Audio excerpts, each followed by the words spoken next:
Mortgage One Studios live with Russ Clark. Greg Wilkinson's with me. Yeah, morning. Happy Monday morning. Yeah, it is. You enjoying Monday. the weather?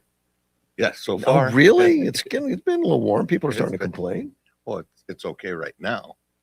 Oh, yeah. Yeah, This five- morning's yeah. nice. 5 o'clock in the morning. It's Yeah, wait fine. till the sun comes up. Yeah. Yeah, we're back like Yuma's supposed to be. I mean, there's nothing unusual. Right. Let me see what is today. 106 is going to be our high today. Yeah. Kind of normal. It's going to hit it's going to hit 111, 112 by Wednesday, Thursday. Yay. Yay. Now, you still golf and everything in that? Yeah, I do. We go out at 7 in the morning. So we're usually done before 11. So that's kind of, I think, what most people do. Then I have the pool to jump into. That's where I want to go. Yeah. That's helpful at that. But did you put that pool in your house or was it there? No, we put it in.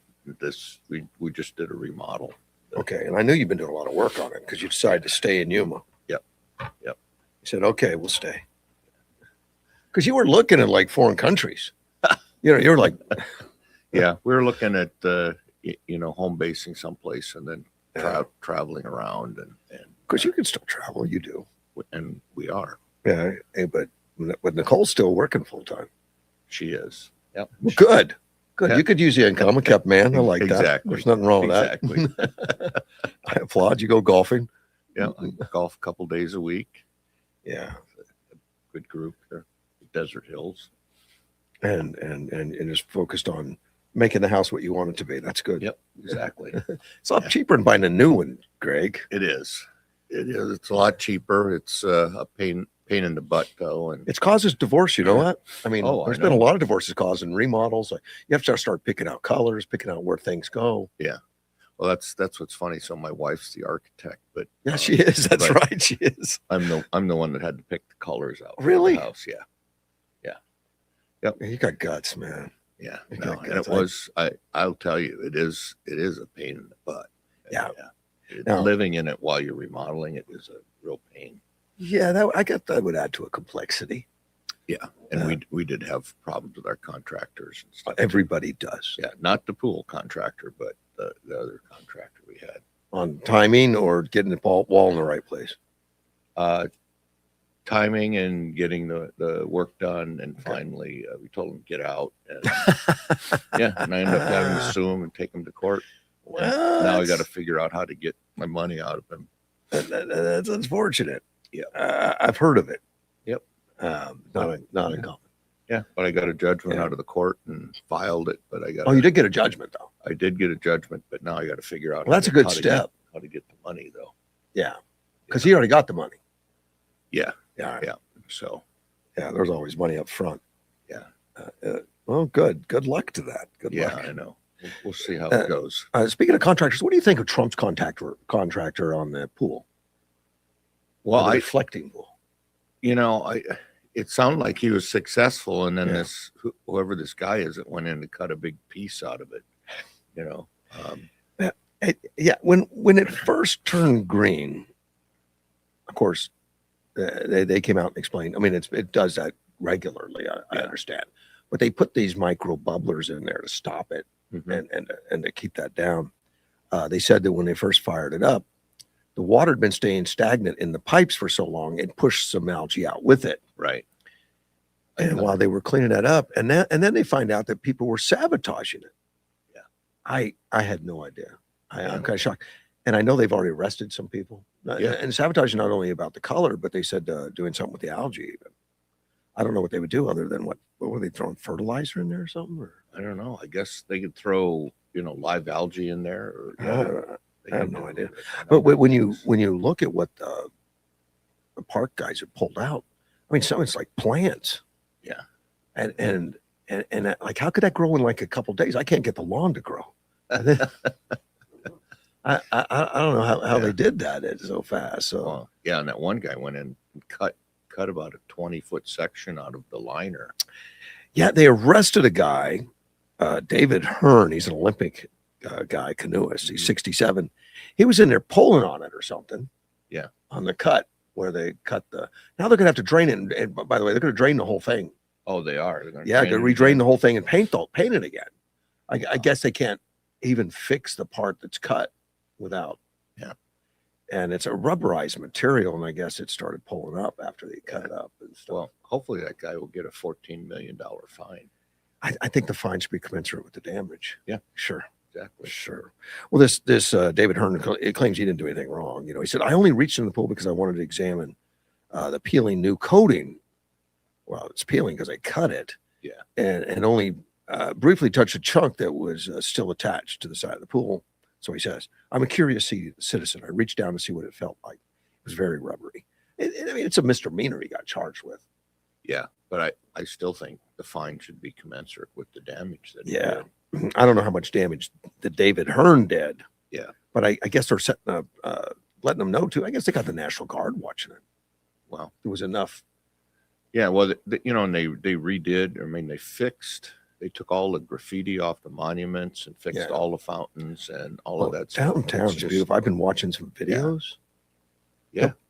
The fountains that have not worked in decades, some of them, are back working wonderfully. They look great. They look like different monuments because they're clean. Yeah, it's like night and day, between underneath Biden and some of the previous, they had graffiti sprayed all over them. They were trying to take down a number of the different monuments, and now Well, they did they're take clean and bright and marble like they were, when they're first put in. This David Hearn had been arrested previously by Park Police 30 years ago, but he beat the charges.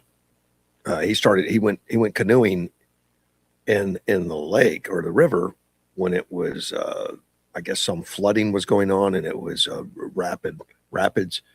Well, he's a Olympian canoeer. He looked at that as like, it's on. I don't blame him for that. I'm okay. Yeah. I don't consider that him a criminal or whatever. Yeah, go ahead and do that. But other than that, I don't think he has much going on as far as criminal stuff. But and no indication here whether he was a staunch Democrat or anti-Trumper. There's not. But the canoeing is in the family. It's like it's sisters, brothers, dad, all competition canoes.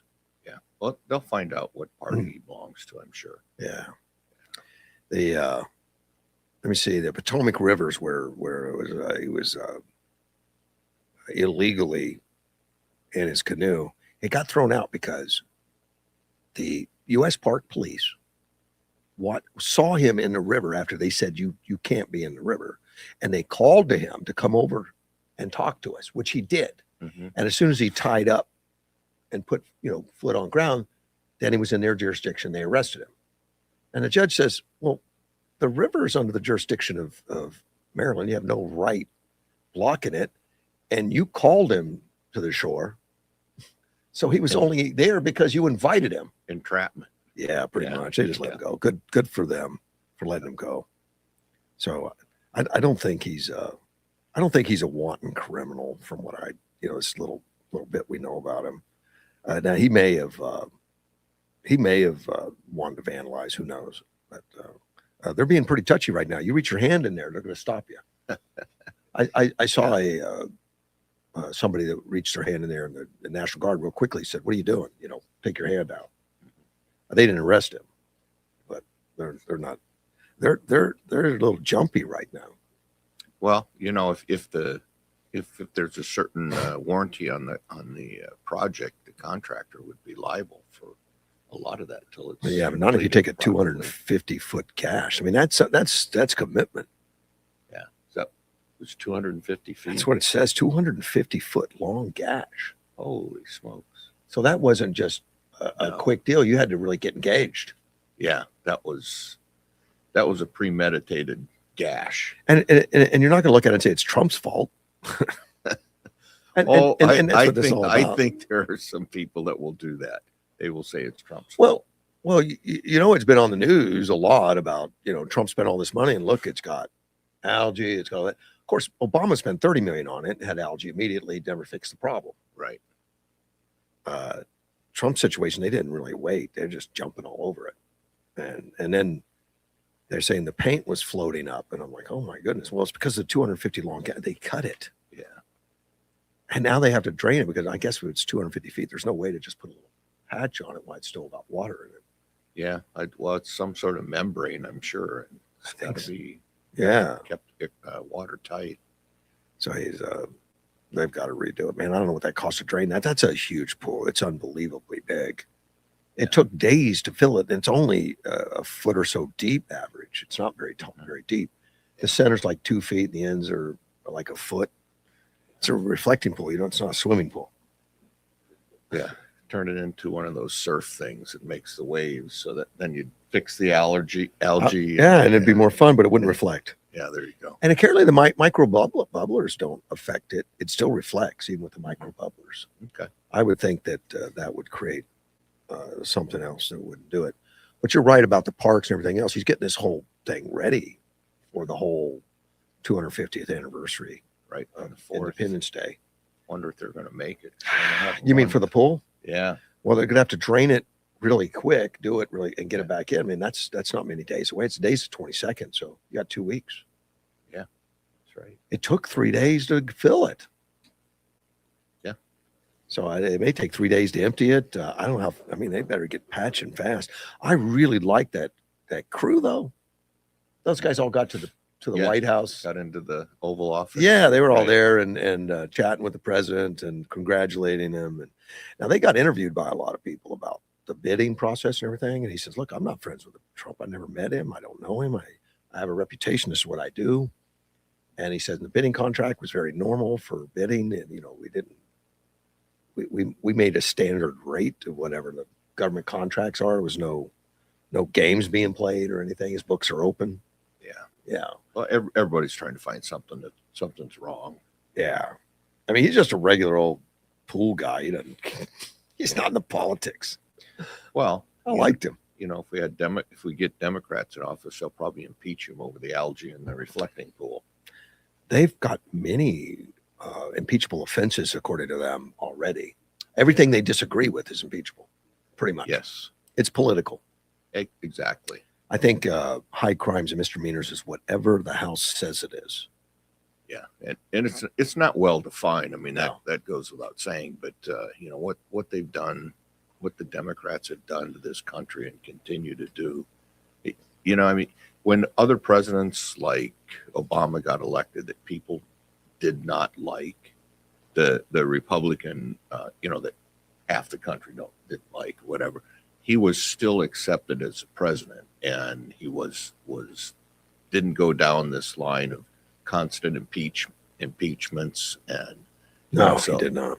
I can't believe what the Democrats have done and actually where their party's going. I mean, both of us know a lot of really good Democrats. Yeah, here. and we know some that aren't. Yeah, exactly. But I cannot believe that the National Party, where they're going with the open communism. They're campaigning on it. Open communism, and they're campaigning on, I will put Trump in jail. They're not bashful. I'm going to impeach him. I'm going to go after him. I'm going to go after his kids. Yeah, and that's a talking point for elections for Democrats right now. Yeah, I think it goes back to our education system is not teaching the right things when it comes to the history of our country. Yep. And I mean, it's gotten to be less and less about reading, writing, and arithmetic, and more about Socialization. Yeah. The DEI and whatever the new name is they call it. Tribalism. Right. One group against another. Sandy texted me this morning and said, Fox News reporting said they were pouring chemicals to sabotage the reflecting pool. I can't hate Democrats enough. Trump makes something look beautiful, and Democrats want decay. I'd read that earlier too, and so I had to Google, like, what could I put in a reflecting pool that would cause algae to bloom? I got an answer, and then I thought, well, I wonder if I just popped up on some FBI list. Maybe so. Maybe so. The answer is basically fertilizer. Fertilizer. Yeah, phosphates and stuff will help it feed it. Well, Let's talk to Ted. Good morning, Ted. Morning, sir. Speaking of fertilizer, how you doing? Great. I had to get that one in. I appreciate I need your common sense. Could All you right. answer a question for me? that. Oh yeah, between Greg and I, we might come up with half of one. Yeah. All right. Mayors and governors of states, okay? Their duty is to every day run those states, correct? Yeah, they're administrator. Yeah. Okay. Sole duty basically is to run those states, keep an eye on them, make sure all the agencies work correctly and all, right? Sure. How can you do that when you're stumping for candidates? How Well- can you do that chasing a president around the world? How can you do that stumping for candidates when you're supposed to be at work? That's all part of the job, though. I mean, when you're a elected official, you there it's expected that you're going to run a campaign again. I mean, there's no handcuffs on that. I mean, it's just No. part of the system. Stumping for other Oh, stumping for other people. ones. Well, Right. if I was mayor, I right. would stump for those that are going to help me be a good No. mayor, like a council members and stuff. Well, I expect my mayor Yeah. and my governor to stick their nose to the grindstone and make sure that the Now, see? state and local governments run correctly and people don't get murdered in the street. Pricks Yeah. or Yeah. uh, In Chicago. Yeah. New York losing all its revenue Yeah. to Florida. Right. California burning to the ground, not being fixed. So But see, if those people that's are out, why I posed the question. Wouldn't you think those people would want to due diligence to take care of their tax their tax base? no, I don't. I don't think they're all in the same. And you just said, I think they're better off stumping for other candidates than they are in the office, because when they're in office, they're really screwing it up. In fact, less time they spend in the office, the better. So they don't come up with these harebrained ideas on how to tax people more. Now, what does that say for the voters that put them in office? The- What does that say for the voters that put them in office? And you're exactly right. It's the voters that decide. And if they want a governor or a mayor to go in a certain direction, he doesn't do it, they put someone else in. Now, these mayors in Chicago and stuff is, they're liking. I mean, there's constituents say, yeah, I like that he fights Trump every day and not does his job as mayor. I like that he doesn't crack down on black crime and that we have shootings every weekend. That's up to those local voters, and it just takes they get to the point where they're they're destitute that they're going to change their mind. I don't know what gets to make them change their mind. But a lot of them they're voting openly for communists. They're not hiding it anymore. Right. If I was your mayor, Yeah. okay, I would not be stumping for anybody. I would be in my office, running my office and all my agencies. Well, That's what I would be doing, unlike somebody from New York, somebody from California, somebody from Chicago.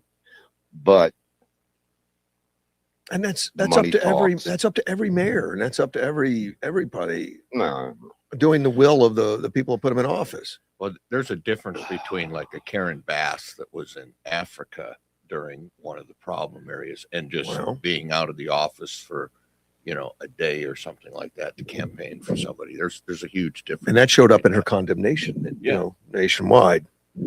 But if she was out stumping for, somebody in California and during that, probably wouldn't have gotten near the hate. Right. Yeah. if I did that, sir, I Yeah. would do that on my own time after work. After I got off from my little mayor duty, Right. I would go out in the evening, not during my work day. And I would appreciate that as a mayor. Most people would, but that's not everybody. And it's the voters that decide if it's acceptable. Okay. Yeah. Okie dokie. That your words of wisdom. I'll vote. I'll vote for you. All right, buddy. Take care. Bye-bye. All right, guys. Have a good Yeah. day. Yeah, there's no universal right or wrong on that. That's up to the voters. Well, and the problem is you don't really have set hours. I mean, you can be working No. Saturday, Sunday, nights and weekends. And mayors do. I Yeah. mean, if you get to know Doug, I mean, Doug's going to show up weekends and weeknights, whatever. Right. If he's needed to give a proclamation or needed to do a ribbon cutting or make an appearance, he does it. Exactly. And I think the good ones do. Yeah. There's some lazy ones. Let's take a phone call. Good morning, Mike. Morning. How are you? So I'm I'm good. Good. Thanks.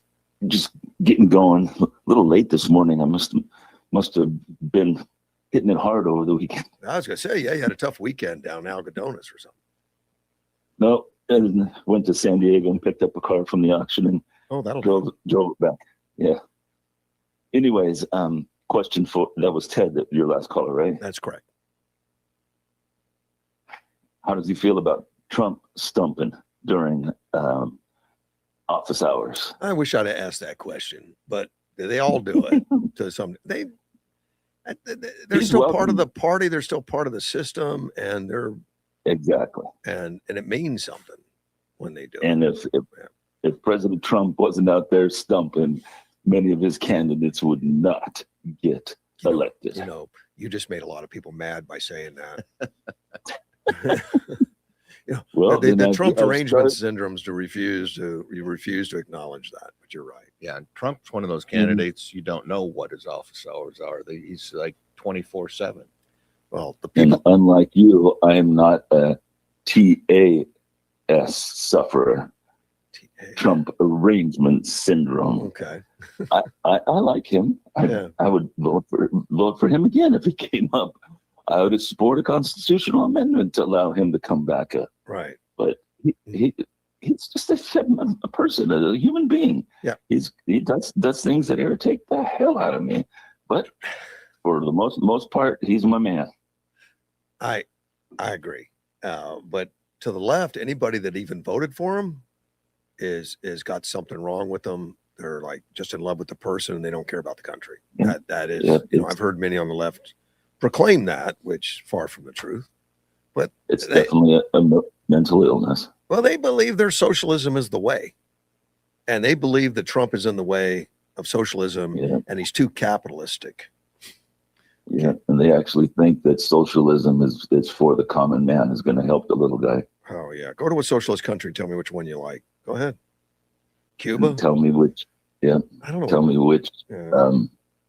billionaire and now trillionaire supports socialism, and I'll tell you who's. I mean, there's so many of them, and there's two classes of the communist. There's the working class communist, and there's the elite communist. Right. The elite communist wants all the other people's money, including the working class communists. The working class communists want all the billionaires and millionaires' money, so they don't have to work. Mm-hmm. But the two are one is running things, and the other is a bunch of useful idiots. Well, even in a communist country like China, they got Mhm. some lots and lots of very wealthy people because they need Sure. them to run things. But they're a very select group, and you're part of that CCP, and you're doing the bit of the Communist Party to get to that. But there's a real disparity between the commoner and the CCP leaders and the elite. Mm-hmm. Same in Russia, the oligarchs and all that. And they say that Musk is an oligarch, and a lot of Trump people are oligarchs, which is so ridiculous. I mean, they are Just not selected to be billionaires. They worked it and came up with great ideas. Yeah. Just look how the elite communists live in vacation and, have beautiful houses and servants and blah, blah, blah, blah, blah. If they were true communists, they should just share the wealth, not enjoy the benefits. Well, that's solely. That's not the way they work, man. And they're corrupt. I mean, they steal a lot of it. They don't get salaries. I mean, what does Putin make? Like $100,000 a year, and he takes home millions. Yeah. How did Nancy Pelosi get so much money? How did AOC, the former actress, out of work actress, bartender, how they get so much wealth? Political donations, man. I don't know. Yeah, corruption. Insider trading, Yep. which is legal if you're elected. Yep, they always Congress writes the law. So remember when we were all dealing with Obamacare, did Congress vote itself to use Obamacare? Nope, they have their own plan. Yep, they do. Democrats and Republicans. All right, I gotta let you go, buddy. I See gotta you, take buddy. my shower and Take, hit the road. I'm glad you're taking a shower. Take care. Yeah.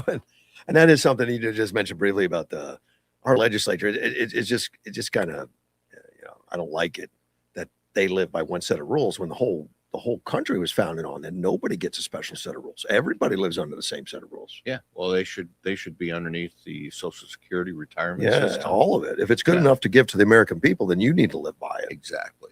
That's not what happens 100%. No. No, It they does seem not. to be above it, which is unfortunate. That's unfortunate. Patriotism. Edward sent me an article on who killed the patriotic American movie. Back when we were growing up, patriotic movies were huge. Well, we still have Top Gun. Yeah, no, I put that at here. Top Gun. Top Gun's an exception. You're reading my Yeah. notes, man. Yeah.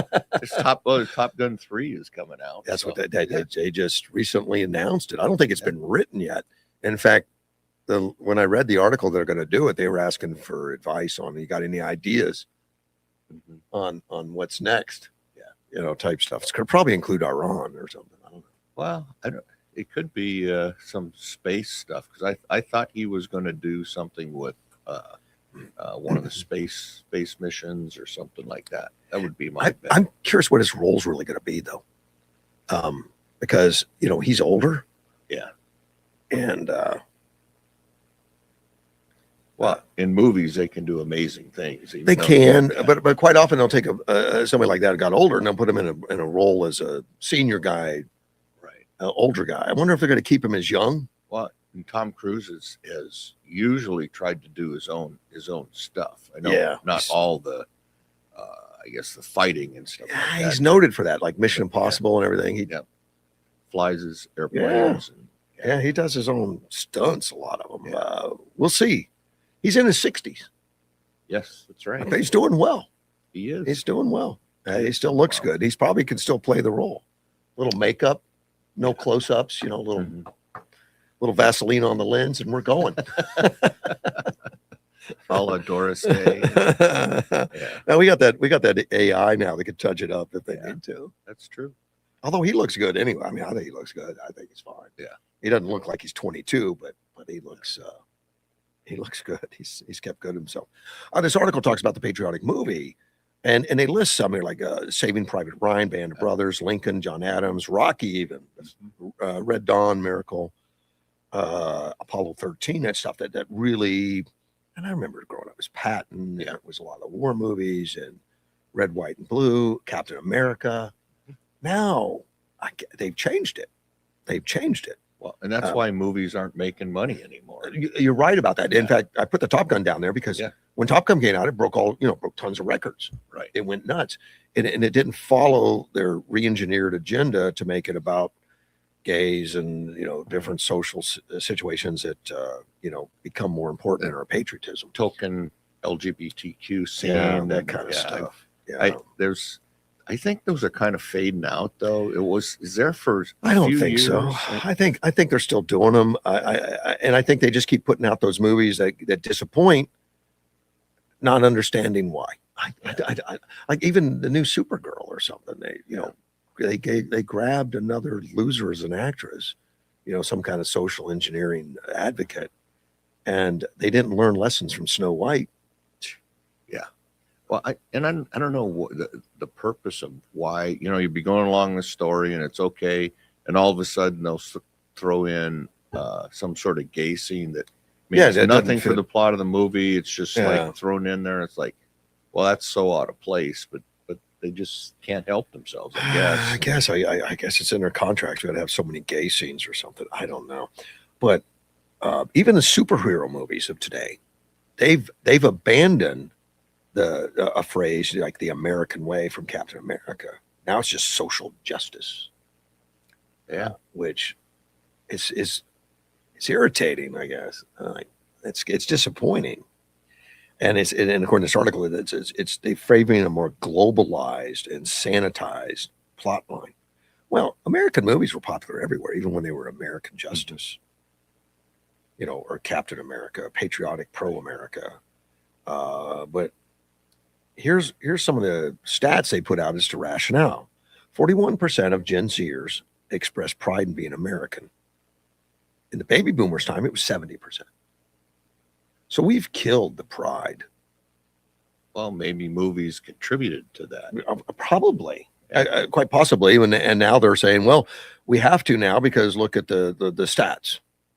But also, look at some of the movies that Hollywood wouldn't touch, like The Chosen. Very, very pro Christian and which has exploded. Yes. They mostly gave it away, but it made money. Well, and you know, the Bible is still, I think, one of the number one selling books. You know, the Bible is still it's actually it's really picked up in volume. Yeah. Gen Zers are buying it. Young Washington was an original story from Paramount, a new one. Revolutionary America is a documentary produced by Hillsdale College. So maybe it's giving opportunities for these other studios to pop up and do stuff that's more conservative. Maybe we're shifting. Well, we are shifting away from Hollywood. Well, for sure. Hollywood's kind of it's California. not its heyday. It doesn't have the percentage it used to. Well, you were talking about dying socialists not working. You know, California obviously is a dying state. I mean, it's a beautiful state, but obviously it's a dying state because you keep getting people in there that keep screwing it up. Yeah. And every time they screw it up, you find they elect somebody else that makes it worse. Yeah. So, a lot of Hollywood's good. Movies aren't produced in California like they used to. They're all over the place. Yeah. In a lot of different states. Yeah. They're gone all over because, it's become crazy. And I think it's more expensive to do everything in more California. expensive. Yeah. And you got all those labor laws and you got to pay, people $50 an hour. And, how do you got a guy making breakfast and you're paying. Well, you got to pay for all the union stuff that goes along with it. Yeah, I know. And that's why they take it to Florida. They take it to Georgia. I think Top Gun, talking to, I think it was Top Gun, Edward was involved in that one somewhat. And he was, they were doing it in New York. Yeah. And Instead of Miramar where it was. Well, New York was apparently throwing all kinds of requirements of DEI and all these other, you got to pay into different organizations or something. And they just packed everything up, took it to Florida. Hired a bunch of tractor trailers, packed everything up, and got out of Dodge. That's what I would do too. Yeah, good for him. Well, it became like stupid expensive. And it was going to slow things down. They don't care. Well, I think, California, I think, is like right on the edge of being a failed state. And it looks like they're not going to change paths. Hopefully, in the governor's race, they can do something there. But I'm also wondering if there's going to be another foot to drop in the mayor race, like in New York. In California. Oh, California. Yeah, but well, supposedly from what you're reading, I don't know what to believe. They're investigating the fraud in the elections, and I don't know how they're going to find anything, honestly, because the way the laws are written, there's no tracking, there's no chain of custody. I mean, how do you say they cheated when you don't have any chain of custody at all? You can't track it. You can't check. You can't verify. No IDs. I mean, that's why Thune's got to get off his butt and pass the Thune's not going to Save do it. America Act. He can't do it now. I mean, he hasn't saved himself, so he's not going to save himself. He doesn't care. I don't know what the deal is. I wish I could figure it out, but I can't. Let's talk to Gilbert. You're on the air, Gilbert. You guys talk about patriotic movies and stuff like that. Uh-huh. What I'd like to see, in my own humble opinion, is more movies showing how to gain respect for yourself and respect others. We have a very low self-esteem, self-respect, and respecting others in America right now. Name a movie that emulates that for you. What kind of... Back in the day, what was it? Blackboard Jungle. Okay. Remember that way back in the day? I can't recite it to you, but yeah, I remember it. I remember I watched it. Sidney Poitier was the teacher. Yeah. Was teaching, and a lot of almost I can't think of the name of the movie, but almost it was a teacher that brought these kids that were in a low grade, they were failing and all that, but he brought self-esteem up to them, taught them self-esteem, self-respect. And what they did, they passed their test with a GPA that was, they thought he cheated. Huh. He thought the students had cheated on the test, and he proved them wrong. But that's what we need. We need a lot of movies that are showing how to respect yourself. If you don't respect yourself, you can't respect others. Yeah. Correct? Yeah, there used to be a lot of movies like that of teachers going to the rough neighborhoods and Yep. bring kids up a little bit, go show them something. Yeah, we need more of them. Rocky Mm. Balboa type movies. Greg, you're Yeah. in the political arena. What's your take? How should we do that? Seriously, you and both Russ. Well, I'm not, Greg, I don't know about you, but I'm not for controlling anybody. I think the marketplace takes care of it. What do you mean controlling? I'm talking educating. Well, Oh, yes, you're I right. was talking because about that's just what movies. We people- can't dictate to the people that make movies. No, I'm asking your thoughts. What's a good way of doing it? well, Do you think our Congress and senators ought to talk to the movie people and say, "Hey guys, why don't we start doing this?" I can always suggest, and the best way to do it is to say, I'll invest in it if you do, that kind of stuff. yeah, Yeah. well, I think Yeah. it starts in the classroom, Gilbert. I think it's Yeah. even more basic than that. That's- It's in the classroom, and what we've done in our schools here lately is not working. Right. Well, you gave a good example of Russ, because in New York they wanted DEI in these movies and blah blah blah blah blah, right? And the same thing happened in the damn classrooms. The unions have screwed up our classrooms because they said we got to teach this. No, we don't have to teach about homosexuality. That's okay. They need to teach about self-respect. Yeah. And I think you're right. We could control the classroom in such that making sure that we're not doing the wrong things. And I think the best way to do it is get our legislators involved A lot by of them, suggesting. a lot of them are. In fact, one of our legislators just was attempting laws passed to teach more history, civics, stuff like that. And you're seeing that in a lot of states. I don't think our governor's going to sign anything like that. Yeah, Gilbert, I think, rather than the movies and the legislature, I think it comes down to a couple of things. I think it's education in the classroom. I think it's parenting. And I think we could go a long ways if you had mandatory service or something like that, like the Israelis do, because that, Like the draft. I Yeah. agree with you. I mean, I agree. and it wouldn't have to all be in the military. You could do civil service or something like that for 2 years. That you would have to give 2 years back to your country for it. And if they send you overseas and you come back, then you understand how great our country is. And I think a lot of people would lose this edge that they have, the socialism edge. I mean, My fact checker tells me Coach Carter is the name of the film that you were talking about. Another thing that what you're right. Remember, we used to have all these camps, Job Corps and stuff like that. Sure. Stuff like that. What it does teach you working as a team, right, Greg? Yep. Just like the military. Yep, You exactly. learn to work as a team. You learn to work with each other, respecting each other. And to me, that's a good way of starting. It starts at home, of course. But, the problem is mom and dad are too busy working to keep up with the Joneses, too busy to keep up food on the table. And they lack that. It's changed since I was a kid. I mean, my dad gave us a look and you knew you were in trouble. Yeah. But we respected that. Yeah. So that's my whole problem, and my mindset right now is to do the best I can to get these kids educated, to rely on themselves, rely on self-respect, and believe in themselves. We got to teach these kids to believe in themselves once again. and sometimes correcting things like a good swat in the butt, corrects things, and we've demonized that in a lot of ways. Yeah.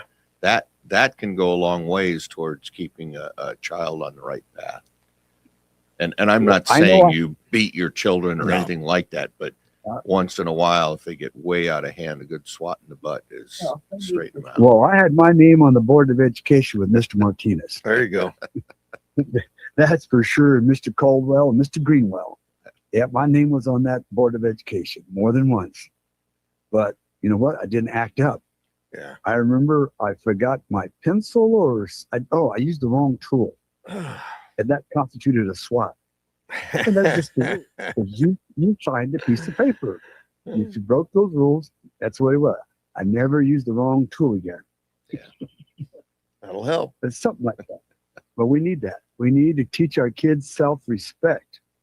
We need to push that self-respect. That's my 2 cents. for Appreciate today. it, my friend. Take care. Bye-bye. My fact checker, Edward, has sent a few comments about the issues we've been discussing. He says Antifa has declared they would tag all the monuments again in Washington since Trump has removed street art, which proves he's a racist. Of course. Of course. Yeah. And they talk about Obama and say he was successful in the reflecting pool, which he wasn't, by the way, because he paid $22 million to NGOs to study the reflecting pool and come up with a solution, where Trump only hired trade workers to do the project and didn't get the NGOs involved. There you go. How about that? Yeah. That racist Trump. Democrats in office have a running, Democrats in office and running for office have a list of 129 impeachment articles Oh, there it is. that will be filed if they win. The reflecting pool is one of them. Now, this is something I didn't know about Toy Story. And I was going to talk about Toy Story anyway, because they just made a big debut, the biggest debut, $160 million in that franchise history was Toy Story number 5. And Edward says Bob Iger required Toy Story 5 to be rewritten to scrub out multiple LGBTQ++ issues out of the film, leaving one short scene in the film broke records. The LGBT community said it failed because it stripped them out. It could have made $1 billion if it remained LGBTQ friendly. I don't think there's that many pro LGBTQ that would all of a sudden. There's not. In No. fact, Yeah. from what I know, that parents now kind of screen. They have to screen books and movies and Yeah. those types of things to try to keep That stuff.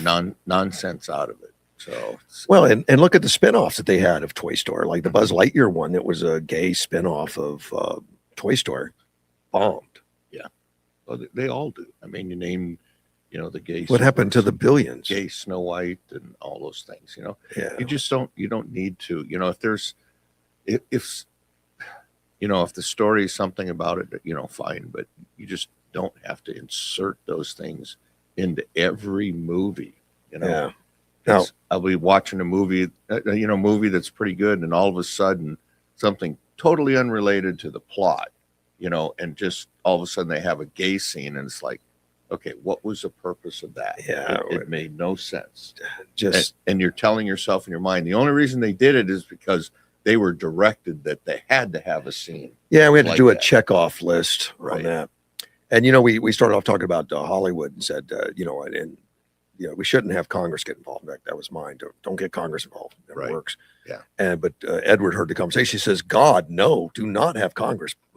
Politicians talk about films, Yeah. which he's right. They Yeah, would do yeah. nothing positive. They'd be meaning well, maybe. But you would end up with requirement to have scenes that we don't want. Right. And all that kind of stuff. Of course, he's in the film industry, amongst Mhm. other things. Yeah. He said that happened in 21. I didn't know that. And the film industry followed their suggestions, and it caused massive losses. Snow White wasn't gay. She said she was a rape victim, as the prince she was kissed by the prince without her permission. Remember, she was unconscious, without permission. No, I think the movie was gay in a different way, though. I mean, it wasn't. I mean, it was just like horrible. Yeah. It was. It destroyed the original. It took the dwarfs out at first, and then they got so much pushback. They put the dwarfs in with CG or something. Yeah. I don't know. The whole thing was a hodgepodge mess, I guess. I did not watch it.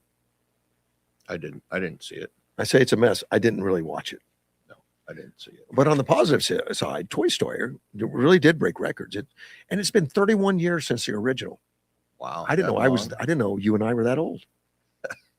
That the original was 31 years ago, and this is the 5th one. And it surpassed the 4th. The 4th was holding the record as the best opening. They had a $120 million opening in Toy Story 4 in 2019. This one's 5, and they had 160 million. See, and that goes to your point that good movies, good Yeah. shows, people will still go to. Something you're not afraid to take your kids to. Yeah, exactly. If it was filled with the LGBTQ plus, I guarantee you there's a lot of good families that would say, Right. nope, Yeah. not gonna go. You know, yeah, young children just. And it's don't need not to be because exposed to that. they're homophobe or any of that. It's No. because we don't want our kids engaged in this stuff. Right. We don't want them to see it.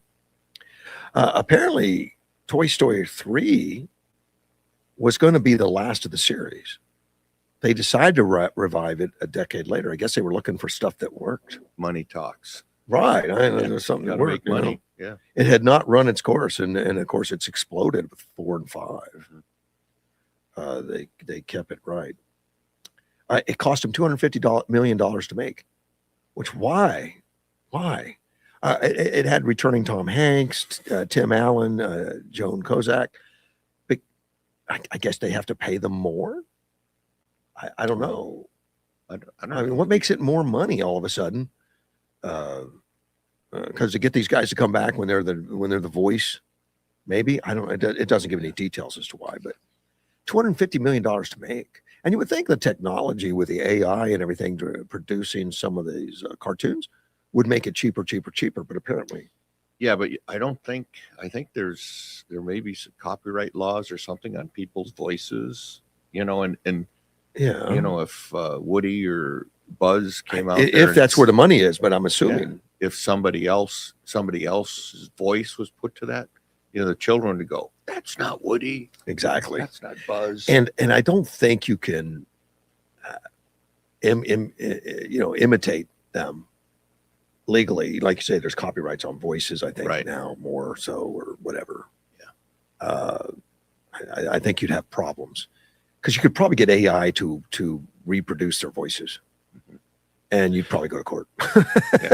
Well, and I think would assume. I would Toy assume. Story. I mean, they have the same characters, but the I guess episodes is what I call it. They're different. you Of know? course. And But why would it cost so much more to write it than it did 30 years ago? I mean, yeah, it's going to cost a little more, but 250 million, I'd write it for less. You Of course, know, it would never be a hit, but I'd write Yeah. it. and like this Superman series, I don't know how many times you can recreate Oh the my same gosh, Superman thousands, movie with thousands. Lex Luthor, and yeah. And it's I've just seen like- so many different types Yeah. of ones.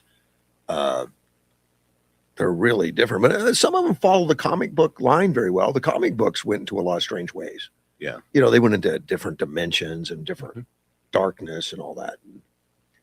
Some of that's coming forward, and that's okay. I got a list of the opening days here. The top movie right now is Toy Story number 5 at 160 million. Number 2 is Disclosure Day at 17 million. I don't know that one. Well, that's brand new. They just knocked it out, and it's a Steven Spielberg Disclosure Day. I haven't seen the previews or anything on that one. I don't know what it is. Yeah. It's number 2. Obsession is number 3. I don't know it. Back Room number 4. I really don't know any of the movies. 5. Scary Movie, 6.7 million. Masters of the Universe. I really need to take my kid to see that. 5.6 million. Star Wars. Leviticus, The Death of Robin Hood, number 9, and number 10 is Michael. I don't know any of them. I don't follow the movies anymore. Well, Michael is Michael Jackson. Oh, that's what it is. Okay. I don't follow them anymore like I used to. Boy, you rattled off, and I think I might have known half of those. Well, you knew Michael, and you're right. I remember that was being done. Yeah. And I know what Toy Story is, but other than that, Star Wars I knew about. I don't know what The Death of Robin Hood is. Sounds dark. Yes. Yeah. We can't have superheroes. Kill them off. Kill 'em. I Kill 'em. don't even Although, know the plot line. So Yeah, I don't know. Although Robin Hood wasn't superhero. He was a communist, I think. Communist Still in- from the rich. communist in tights. Maybe. That was Men in Tights. That was a whole spoof. Yeah. Let's take a phone call, Mike. Good morning. All right. I guess I can understand the two of you probably like me in bed long before George Norrie comes on. Sure. But you seriously need to turn in your conspiracy theorist, conspiracy reality cards if you don't know what Disclosure Day is. I don't know. What is it? It's about the government disclosing the evidence for extraterrestrials, ETs, Oh. UFOs. I didn't know. We need to go see it then. Yeah, I might have to go see that. Yes, one. because then you're going to get indoctrinated and be ready to accept when the government finally is ready to release what they have and are holding back. Does it show whether or not Obama was an alien or not, or does it? I don't know. I haven't seen it myself. I've been too busy, but there's a lot of talk going around about how it was just propaganda to move people more closer to being ready to the government finally releasing the existence of aliens. Now, whether that means they're the Pleiadians in lizard suits or they're trannies that dress like a human but are really are dressed like a woman but are really a man. Yeah. But getting back to those Big Mike references again. Oh man, she got hit hard on Father's Day too. Did she? Facebook. Oh my God. I didn't see that. You at least all I thought she would be suing Trump's administration for letting that Michelle as a man type comment out, but Well, there hasn't been a I don't think lawsuit. I don't think Trump has jumped in. It's all his followers. Oh no, now. Trump spoke out against the comment, but it was Yeah. his event, so it's got his Yeah, name. I got you. Yeah. I got you. I thought No, they- he I thought doesn't they- need any more trouble. No. He's got to save his seat in the class of the ex-presidents. And Obama's library got hit hard too, got brutalized with Oh man, photos and memes. And it was all justified though. I mean that thing has I been agree. It's been a joke. It's been behind budget. It's been a problem.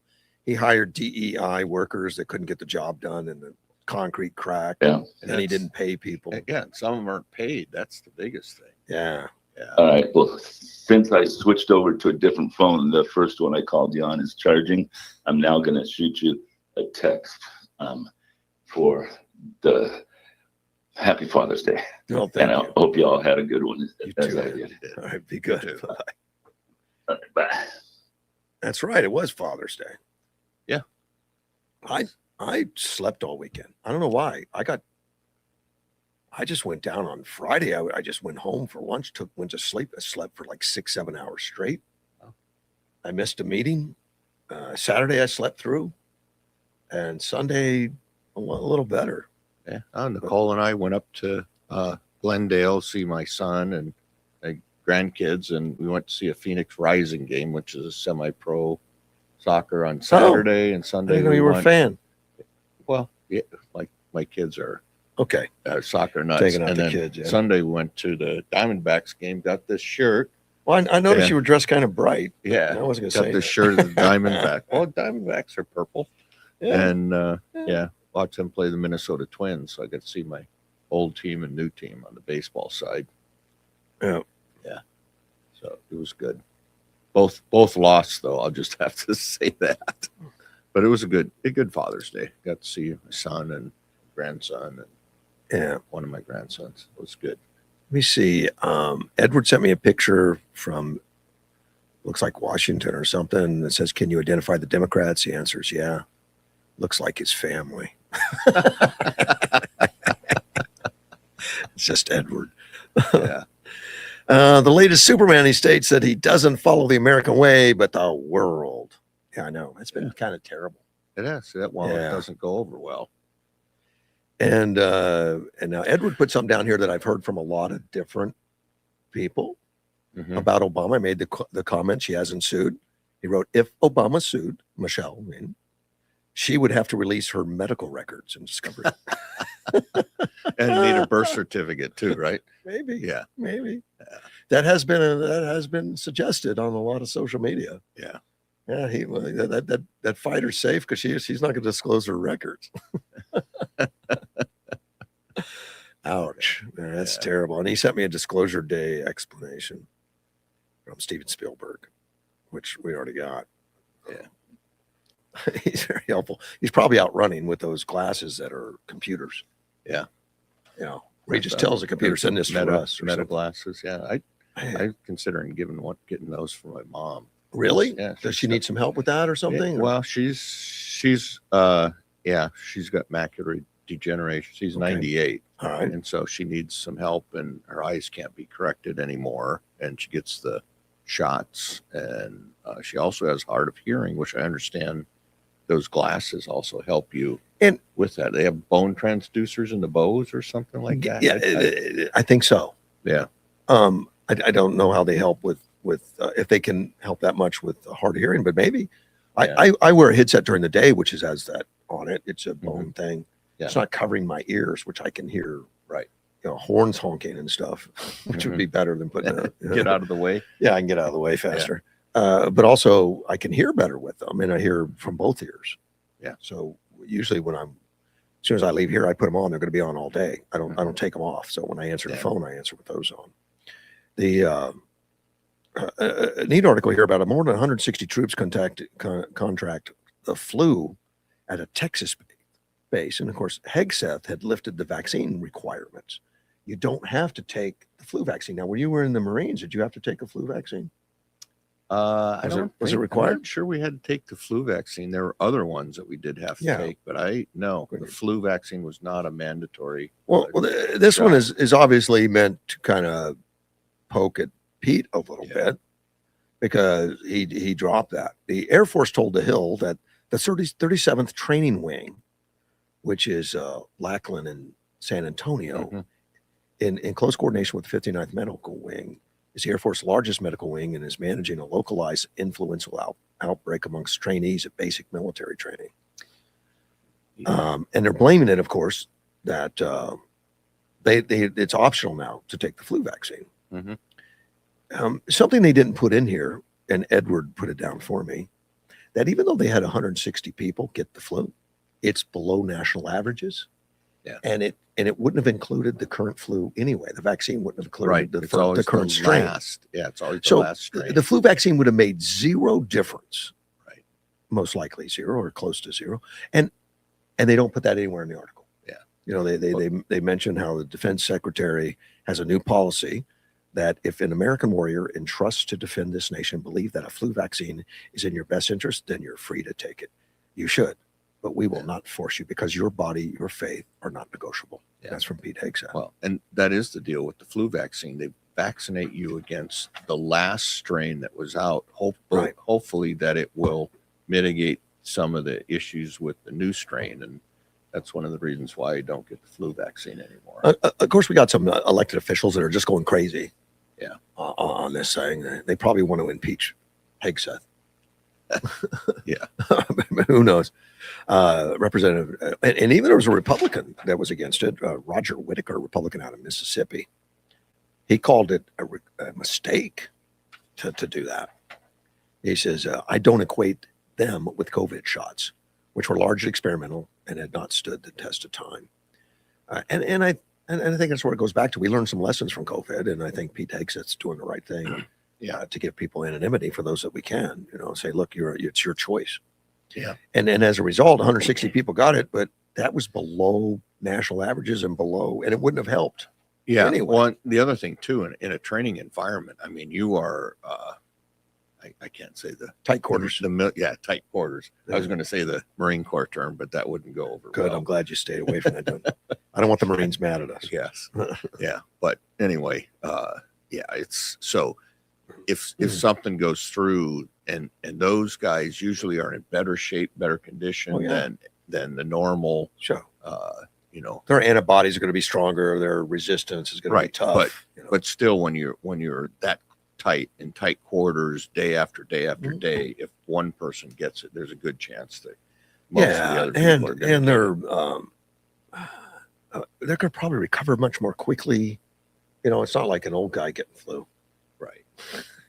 But it is Air Force, so it's not like Marine. Oh, Army it's not like training. military. I Yeah, that's understand. right. Yeah. They're the civilian component of the Yeah. military. My son's coming back to Arizona. I'm going to tell him Yeah. you said that. Yeah. I'm going to come visit you. Go ahead. As long as when he comes back, I can bring Barry in with me. Go right Then, ahead. yeah. Yeah, double team him. Representative Joaquin Castro, she's a Democrat out of Texas, which includes San Antonio, where this happened. Mhm. She said after Secretary Higgs has scrapped the military's flu vaccine mandate, it was only a matter of time before an outbreak occurred. It was a reckless decision and put troops in harm's way and undermined our military readiness. At the Lackland Air Force Base in San Antonio, nearly 160 service members are now ill. She says she's especially concerned by the death of McDaniel, who was a death from the flu, and that his office has requested that the Pentagon provide a full accounting of the outbreak and investigate the circumstances of the trainee's death. For the well-being of our service members and community public health policies must be guided by science, not politics. So- I'm agreeing. Let's put some science in there. Yeah. One of the Air Force I think it was an Air Force guy. Yeah. airmen did die. That's Kind of unusual. flu. Yeah, that is. It happens in real life, whether you're in the Air Force or not. Yeah. But one of them did die. And I think he was part of the training. I can't see it in here. Yeah, each year, let me see, Keon McDaniel, who was in the 6th week of basic military training from the 737th Training Sport Squadron, experienced a medical emergency and died earlier this week at Brooke Army Medical Center. It says a medical emergency. It doesn't say the flu, but it was in an article about the flu, so I made some assumptions, but maybe it was something else. Okay. Those kinds of things do happen, Yes. even Yeah. to athletes. Yeah. You know, we lost Kurt Busch recently I know. to ammonia that he Well. just didn't take care of. We lost a Marine in our battalion too that Same thing. didn't take care of himself and went on a run Yeah. when he shouldn't have. And Because Marines are tough. Yeah. And they can weather it all, man. he basically had pneumonia and decided he was good enough to go on a run and didn't make it. Let me see. He is running, by the way. You mentioned Edwards, so he's probably out running, and his prototype costs like $1 million, okay? But it's a prototype. He didn't pay for it. He's testing it. Okay. I'm sure. I know Edward. He did not pay that. You know, he was probably, I don't know, he's testing it, which is probably a good test. I mean, he's a guy that would really use the heck out of it. And he does. Yeah. But it's a pair of glasses of some, I don't know what the prototype is. He says he's traveled a lot, not gotten the flu in years, and don't do the flu shot. Why give Jackie the opportunity? And then Jackie's his wife, who is a medical professional and a doctor, like, you know, a real doctor. Oh yeah. Yeah. Not like Dr. Jill. Not like Dr. Jill or Okay. Dr. Edward. A real doctor. And she would administer the flu vaccine if he wanted one. So he's not going to give her the opportunity. Administer with a fist or Well, at night when he's sleeping. Okay. Yeah, he's told me if I don't wake up one morning, you know, make sure they do a really thorough toxology. She knows ways to she knows ways to make it not look like it, make it look like an accident. Yeah, look for the puncture wound. Yeah, something. Yeah. I think he's just paranoid.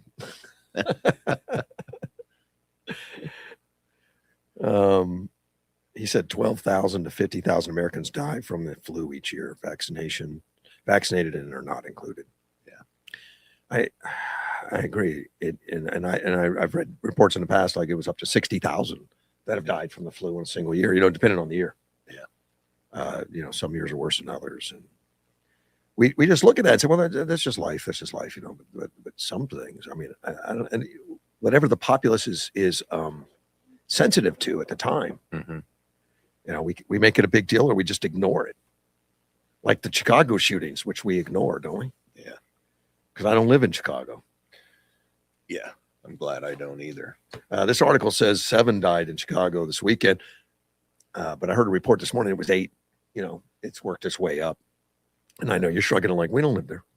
We don't have to put them there. But the reason it's out there, Trump doesn't like it, and he's been calling on J.D. Pritzker, the governor, to welcome the military to clean it up. He says, "Why isn't Governor Pritzker calling me for help?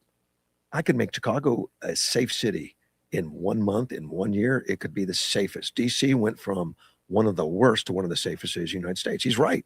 He is right, and that's there's no reason you have these hot spots. I mean, Memphis was another one they cleaned up. Yeah. And, there's no reason why you would not want law enforcement out there to clean it up. And it is interesting, I think, that, while we have ICE and stuff taking out all these illegals that got in over the last, 5 years, 4 years under Biden, that our crime rate has dropped tremendously, which, to me refutes all the statements saying that, illegals don't commit more crimes than everybody else. Well, that's why they don't talk about it much. Right. Well, because it goes against the narrative from the left. Right. They don't want to talk about it.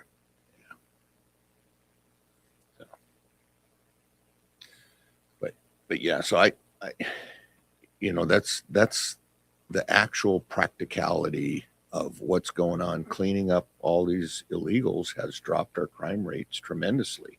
And I'm not saying it's all illegals that are committing the crimes, but you go into Chicago and you bring in the military or you bring in a higher law enforcement presence, of course you're going to drop the crime.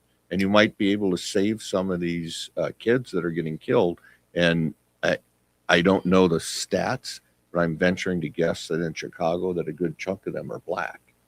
Oh gosh, yeah, it's heavily black communities like South Chicago. Yeah. South Side is one that's heavily engulfed in crime. Yeah, the black on black crime and stuff. Yeah. And you would be able to cut. You're not that allowed to back talk about and that save either. that. But you would be able to save a lot of those people, and you might get their life course correction, on track where they would, come back and be. But then there wouldn't be citizens. anybody for the Democrats to take care of if they were self-correcting. The government, they want the government to need you. Well, that's Government wants them in. We need them hooked. Like they're a drug dealer. We'll make you live. Chicago police data show a slight increase in shooting incidences. I don't know what slight means. I mean, that's a subjective term. I don't know if it's higher than the already extremely high. I guess it's crazy. Well, it's a 7 to 8. 7 deaths versus 8 deaths. Yeah. Violent crime rates have generally dropped. Generally dropped. What does that mean? Generally, that means depending on how you look at it. If you, I don't What know. you report and what you count. Well, reports. it says generally drop, and that makes me think instantly that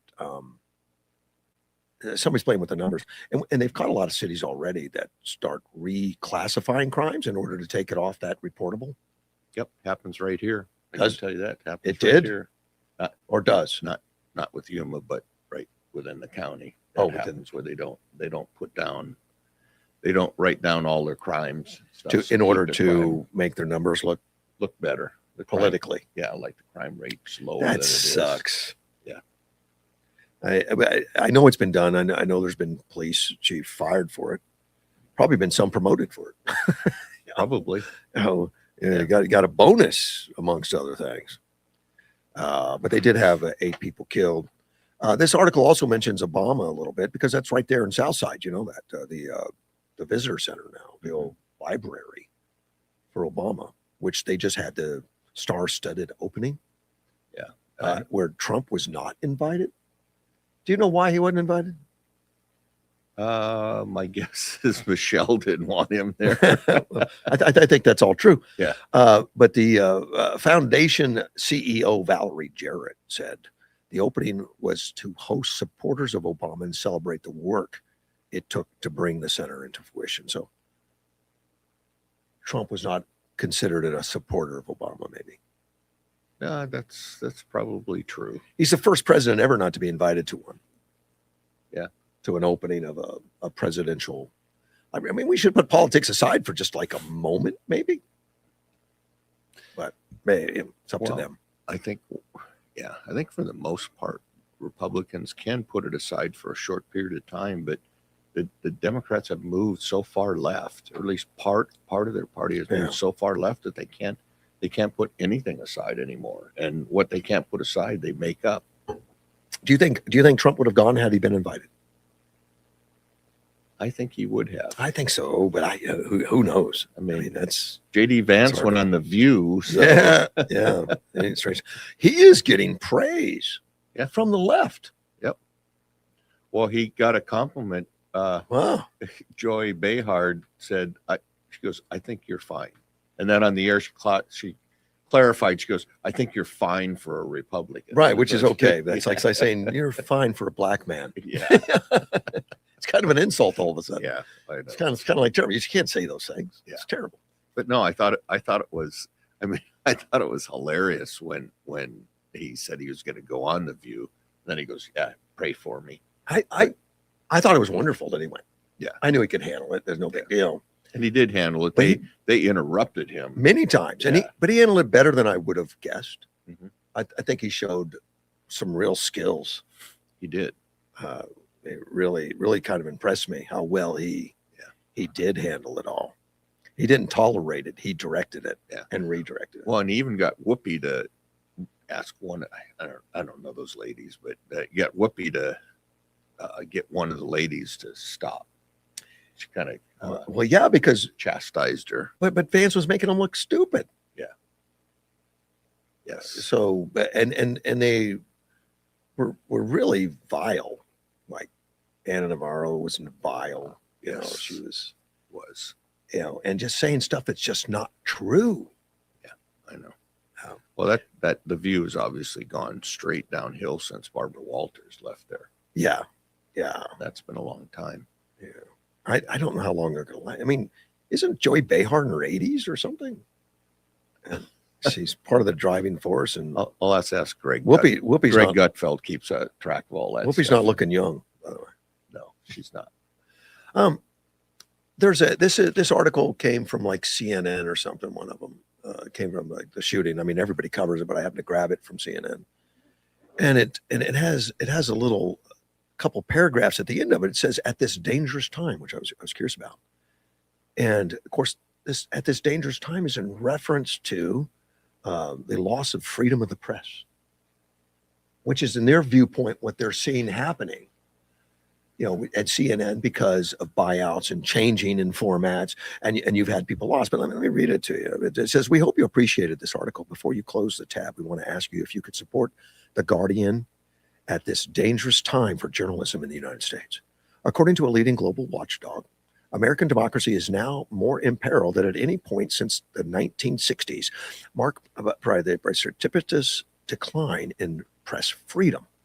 Driven by mounting pressure from Trump administration in the form of threats, criminal investigations, politicized regulation, frivolous lawsuits, and for public media, catastrophic funding cuts. Meanwhile, organizations that are supposed to be independent, like the FBI and the FCC, our radio and television regulator, have also been targeted. Press freedom under Trump-aligned leadership, with the FBI raiding a reporter's home and the FCC threatening ABC's TV license after Jimmy Kimmel made a joke about Melania Trump. The response from some ultra-wealthy and corporate media owners keen to appease the president has been chilling. CBS News is taken over by a Trump ally. CNN is poised to be taken over by some billionaire. Jeff Bezos has continued to impose cuts in editorial interventions at the Washington Post, and multiple outlets have settled multi-billion-dollar lawsuits from the administration to protect their business interests. Democracy is best served by a robust, thriving free press. But when the freedom is under attack, it falls to the determined few news organization to ensure the full truth still reaches the public. Owned neither by a billionaire nor a corporation, The Guardian remains dedicated to covering this administration with uncompromising moral and factual clarity and to keep trustworthy journalism paywall free for the world. What a bunch of crap. So it's interesting. So many decades ago, I used to watch CNN. Yeah. And there's a reason why I don't watch it anymore. Correct. And this was from The Guardian. I Yeah. thought it was CNN. Yeah, but anyway, it's kind of hilarious. Is like they think, these are companies that have to earn money, and they think they can go on and say whatever they want. Yeah. And Mm. and they can, but then of course the ramifications are that their companies don't make money anymore. And Correct. so And we see a lot of that. yeah. And so of course they're going to go under unless somebody buys them out and changes it so they can make money again. So people will listen to them. And the problem that we've had, and I think it started underneath Obama and went wild under Biden, is that the Department of Justice, the FBI, and all those organizations were politicized, and now they're being brought back to, I don't know if I'd say back to the middle, but they've been brought back to the middle, and they can't stand that they don't control all the press and the Department of Justice and the Supreme Court. It's another thing. Oh, they want to control that. They and- think it's corrupt because they don't agree with them. Yeah, and they want to stack the Senate, and stack the House, and stack the Supreme Court so they can control it. And it's the same thing with the press. They want to control the press, and they control probably all of it except for OAN, Newsmax, Fox, and so And those are the ones getting rave reviews and really doing well. yeah. And the Democrats are the ones that watch a lot of Fox. Yeah. you know? But to pick this apart a little bit, it goes on. Organizations are supposed to be independent, like the FBI and FCC. Look, when Biden was in, the FBI was controlling Facebook, was controlling social Yes. media. They had officers there telling them what they couldn't publish and stuff, and they consider that independent and freedom. Yes, I know. And- That's what I'm talking And now about. the FBI is invading some of these organizations that have been specifically lying. Yeah. And the people that have been sued civilly, that's a hard thing to prove civilly. Mhm. It's hard. Well, they've been losing cases because they make it easy. Because their obvious lies Yeah. are so easy to find. It's so outrageous what they've done. Yeah, how could you not? And of course, these organizations have been taken over because they're losing so much money. They have to sell them, and they're taking over and got to give something that works. And I don't mind liberals or progressives on the news. They should be. They Yes, should be. It should be. But we should get not just what they call their truth, but the whole picture. Yeah. Put the whole picture out. Like the Five, they have a progressive on all the time. Yep. And So- I used to like Hannity and Combs too. Yeah, Andy Combs, I Yeah. liked them. Where they would talk about the whole thing, and Mhm. I got to tell you, I like the Ford on the Five a lot more. I mean, he's Oh yeah. he's a guy that talks truth and will talk about what's really happening, even though he has a difference of opinion. Yep. I think that Jessica girl is just like so filled with hate and Trump derangement syndrome. She Yeah. just says crap that's not true. Yeah. It drives gut-filled crazy. And I think that's why Williams was pushed off, because he got so radical. But Yeah. Jessica's kind of following the same thing. But I agree with you. Harold Ford Jr. is actually, Reasonable. I would say he's a center-left Democrat, which it doesn't seem that there's many of those left. And when he comes across common sense items like should you have an ID to vote, I mean, he'll break with the ranks and say, it's a good idea. Yeah. He may not agree with the policies that the Republicans want, but he thinks that we could compromise somehow. Well, and There's I no know, compromise on the Yeah. left. I know there's two left: Harold Ford Jr. and John Fetterman. John Fetterman, are yeah. the two that are left. Although many on the left don't consider them left. They think they consider them traitors. Well, they are left. I mean, Fetterman still votes with the Democrats Yeah, he probably 80% of the time, maybe more. But we say the same thing about Collins and Murkowski. Yeah. Which is true. Sometimes they frustrate me because I don't understand and they don't explain it. Like when they don't support the Save Act, for the ID, they'll never tell you why. Yeah. At least Fetterman gets on the air and talks about it and says, well, I'm pro-Israel for this reason, or I'm pro this because of this reason. I have to break with the tribe. Collins are just tight-lipped. They won't say a word. They just said, yeah, just cuz. Fetterman's next election is going to be interesting to see I what think- happens I in think he'll win. Pennsylvania.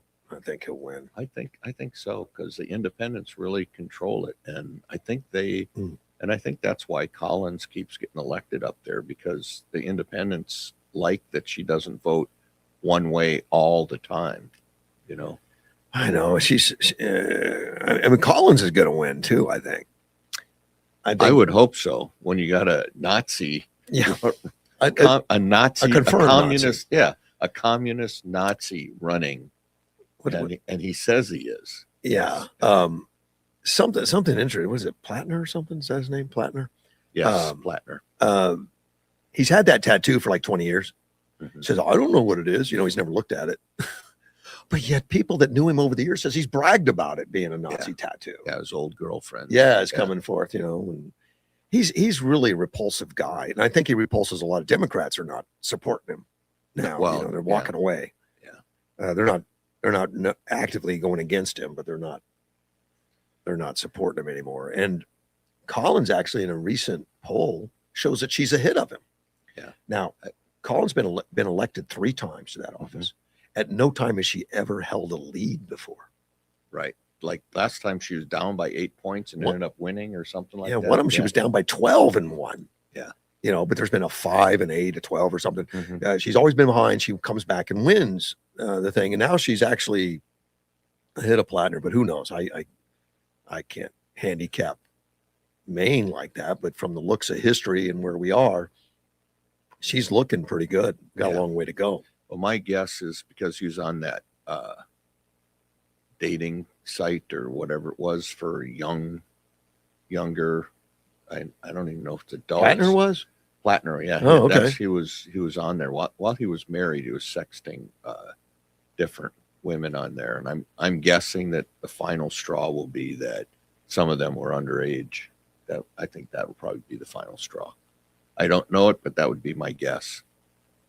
Fetterman has already drawn, according to my fact checker, Democrat Socialist as a primary competitor. So we'll see how strong that socialist party is. I think it's pretty strong in the Northeast, particularly. Yeah, but I don't think it is in Pennsylvania, because Pennsylvania, sometimes goes Democrat and sometimes Republican. So I don't think the socialist, of course, I could be wrong, but I don't think the socialist wing is that strong, except in a few of these major cities. Yeah. But there's been a few of them recently that are high profile that come out. I'm a socialist. And they're getting a lot of recognition and winning some races. And I don't know how poorly Mandami's doing as far as New York City, but it looks like all the wrong decisions are being made, that they're going to lose money like crazy. Yeah. They're losing population. He was bailed out by the governor. Governor Yeah. gave him like $4 billion or But who's going to bail out that state now? Don't know. Well, it's not going to be the billionaires that that are leaving. moving out of Yeah. that state. I mean, that's already a highly taxed state to begin with. Where are they going to make that money back? Trump isn't going to bail them out. Yeah. They're making bad decisions, throwing money away, and then they're going to look to the federal government. But Biden's not in office anymore. No. So I don't know that they're going to do a lot.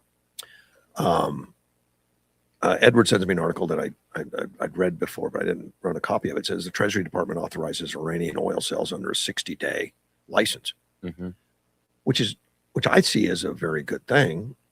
They're not talking about giving any money to Iran, but let them earn some.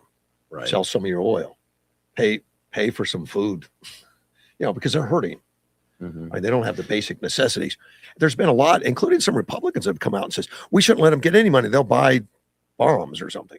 Well, and that's How can you do that? Yeah, I know. How do you administer the money so they put it towards food and not paying Hezbollah to attack Israel? Exactly. Democrats are already calling it Trump surrendered. Well, I don't doubt it. I tell you, I kind of expect that. I don't like the MOU either, but it's just an MOU. That doesn't mean. I mean, in an MOU, you don't incorporate all the agreements and all that stuff that you're going to talk about. So what I'm hoping is that they had to get an MOU like that signed, because that's all that what's left of the Iranian government could swallow right now, even though they've agreed to do other things. But I do believe that there's like between a 0% chance and a 1% chance that Iran will honor that agreement. I think everyone's in agreement with you on that. Yeah. So I read this article about the oil flowing out through the Strait of Hormuz. And it said in this article that the Trump administration official said 67 ships went through the strait on Saturday, a slight increase from 55 on Friday, as the U.S. military has been escorting vessels through the southern route. You know, that's on the away from, as far away if they can from Iran, so they could stop a missile if it comes out, I guess. Chris Wright, the energy secretary, says, I think it's that returning flows back towards normal without any cooperation at all from Iran. Yeah, I mean, heard there were about 700 ships that were trying to get ready to move, but they were having problems getting crews and all that kind of stuff. Well, or insurance maybe. But I checked with AI. AI come out with numbers much less than what the Trump administration is saying. So I don't know where it stands. Let's take a phone call from Sandy. You're on the air. Hi, I can't hear you real well, but Well, I've been doing chores. okay. Were you talking about money being given to Iran Yes, and how they could abuse it? correct. Okay, what I heard, and I can't remember from who, but that these, I'll call them the Arab countries that are working to make the Middle East better. What they plan to do, for instance, if somebody's contracted to build or rebuild something, they give the money to the contractors. They don't give it to the government. So maybe if somebody's contracted to do something with food, they give the money to them, not to the Iranian government. I don't. But that's going to we're going to You don't trust micromanage. that, or Well, no, I mean we're going to micromanage their budgets. We're going to say, well, we're going to pay your bills for you because we don't trust you to pay your own bills. I don't know if I. well, what did you guys just say? You don't trust them. Of course, we don't trust them. What do you want? But we can't cut them off completely and say we're going to give you zero money for food, for roads, for anything. We can't do that either. I mean, right now we've got to, and what they're going to get currently is not going to repair their damage and feed the people. I mean, they're going to have to make a choice. If they don't feed the people, there's going to be all out, revolution, and there's kind of a civil disruptions now, a lot of it. So I don't know that I don't have any answers, Sandy, but I know we can't cut them off completely and say you can't have any money for anything. I'm just saying that they are trying to look at ways to make this work. And Right. that's not just coming from the Trump administration. What I really like is I want a stable Middle East. Correct. So we don't have that area blowing up the world. And I like that these, I don't know, what else can you call them besides Arab countries? There's got to be this coalition that they're involved with the talks, and they're involved in coming up with solutions. Yeah. So maybe that solution wasn't a good solution, but, you know, for people say, well, they'll just give them the money and they'll abuse it. Well, they're trying to look at ways to keep that from happening. I don't think That's all I'm saying. Just from listening to a bunch of people talking and saying that it's coming from these leaders. So I don't think we're in any worse shape right now. And if they do get some money, it's just going to pay for current living expenses. Keep some power on, keep some food coming. They're not food independent. They have to import food. They don't have agriculture like we do. Well, according to the New York Times, everything's the same as it was before Trump did anything. Trump's real upset about that. I think he should sue him. He might. He may have to. You know, they're still lying about the Russia collusion hoax. They can't give it up. So I guarantee. So when you have people like that, maybe he's just gotta just totally ignore the media, but you can't really do that. You've got to fight back, because we have too many Americans, like a story's put out by an organization, and they all believe it, and they're all upset and everything. And then you hear a different organization who checks with our government, and no, it's not true. And that was Newsmax was reporting that Iran closed the Strait of Hormuz. Well, then Fox reported later that that's what the Iranians said, but CENTCOM said they're lying. And so if those Americans could have heard the truth from the beginning, I don't think you would have had the overreaction. Well, so it's not just Democrats we're having to fight, it's the media. Well, the media is reporting that Trump is lying about the number of ships because they've been watching the maps and the maps show ship movement and they're showing much less numbers. Well, that makes sense because the Navy, the United States Navy, told all those ships to turn off their transponders so that they couldn't be tracked. So Right. Nobody can track them. But they don't report that because they're either ignorant of the facts, Yeah. that's possible, I think or they don't want to report it I think they don't want to report because it. they can skew the story. They're smart enough to know. So we've got to have more honest reporting. Oh, yeah. And another way you can tell that the ships are really going through, the price of oil reached a low of going down. It's 76.19 is a low. Right now it was 77.89 and that's Brent crude, which I always use that one, which is a little higher than others. But that's Brent crude. And for that to keep going down means ships are moving. They're moving through the straits. It's not, you can't lie about that number. Well, maybe that's how people can counter it. But I just know the Trump administration is working on this. I sent you several clips from J.D. Vance. So if you could hear the whole audio, like sometimes my phone it's better in the morning. Sometimes I don't get to hear the audio. I can just read the words. Oh, wow. But, it's explaining what they're doing. And though he did say he's going to have to come back to the United States, but the technicians from both sides, I don't know exactly why they're called technicians other than because they're structuring things, will stay and keep negotiating. So I think anyway, we've got to stay positive and we've got to get people on our side that just want to kill all the Iranians. I don't want to do that. No, but we do have people on our side that's what they want. Yeah, they want them totally destroyed. They want to bomb till nobody's living on that island or on that territory. That's just crazy. Right. I think Trump's got the right idea. It's frustrating though. It is, but it's not costing us lives really. It's not costing us fortunes. No. I mean, we're gonna have to pay for those ships whether they're parked there or they're parked in the United States. Doesn't matter. We're paying for it one way or the other. Well, I sent you a clip of Victor Davis Hanson that was shared with me. And he basically says that President Trump has a lot of options. So we need to understand that. Right. But he's also trying to balance it with, they want to win the midterms because we know what the Democrats are going to do. They're really just not very good people at all. That they'll just try to stop everything, just like getting people to go out and sabotage that reflecting pool, which is beautiful. Doing things like that. I would have never guessed. So he's trying to balance everything. He's trying to weigh everything and make things work, but he's got lots of options. So that's Victor.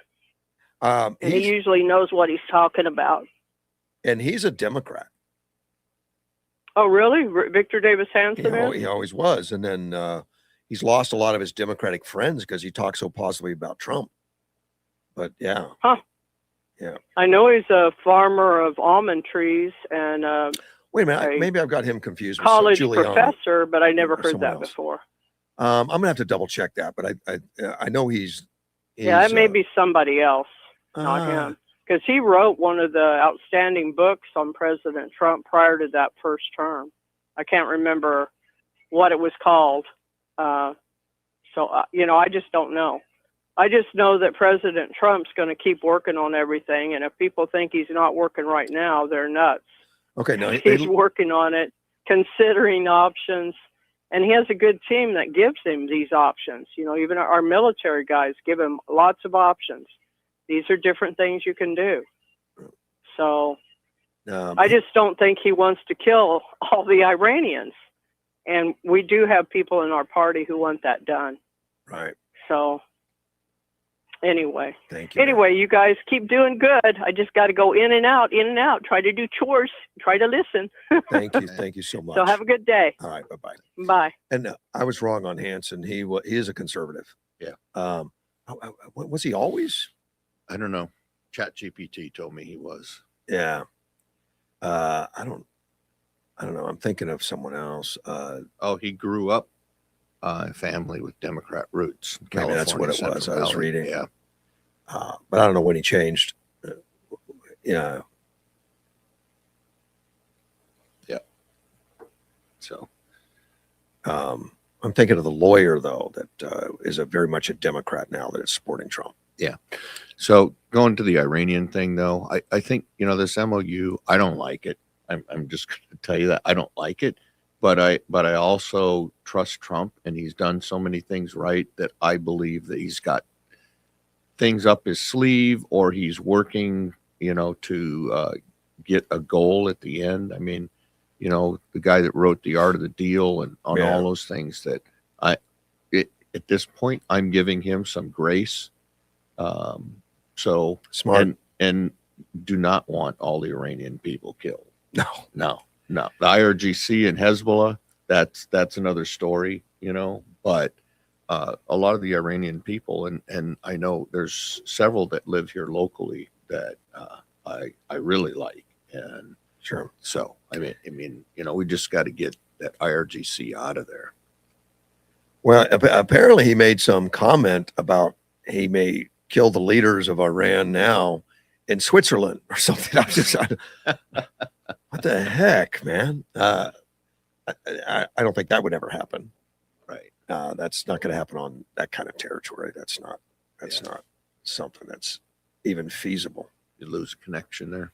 Well, yeah, I disconnected all my equipment Friday, and I put it Yeah. over there so I could sit in the easy chair. Mm-hmm.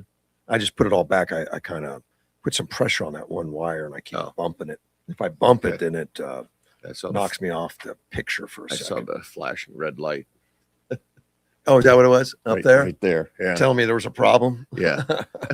I couldn't see it. Danger, Will Robinson. But it was interesting to read this Strait of Hormuz story where it talked about the number of ships it went through.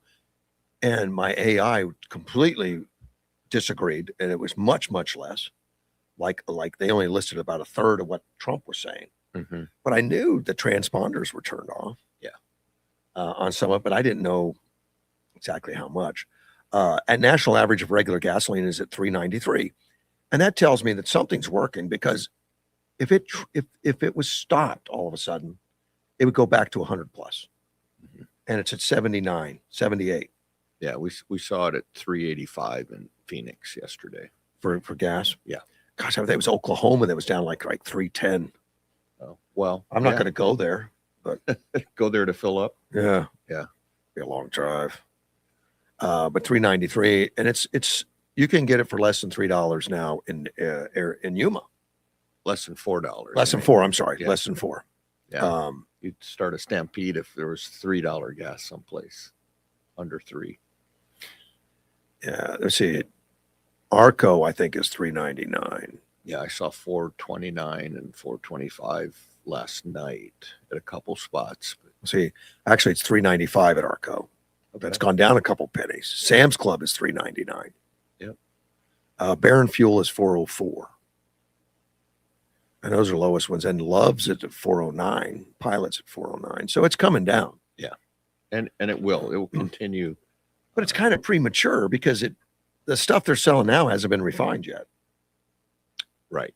But yeah, but I think, because it's in the pipeline, Yeah. I believe. It's making an emotional impact. Yeah. Well, and since there's no oil shortage. No. There's plenty Not of for oil us. out there.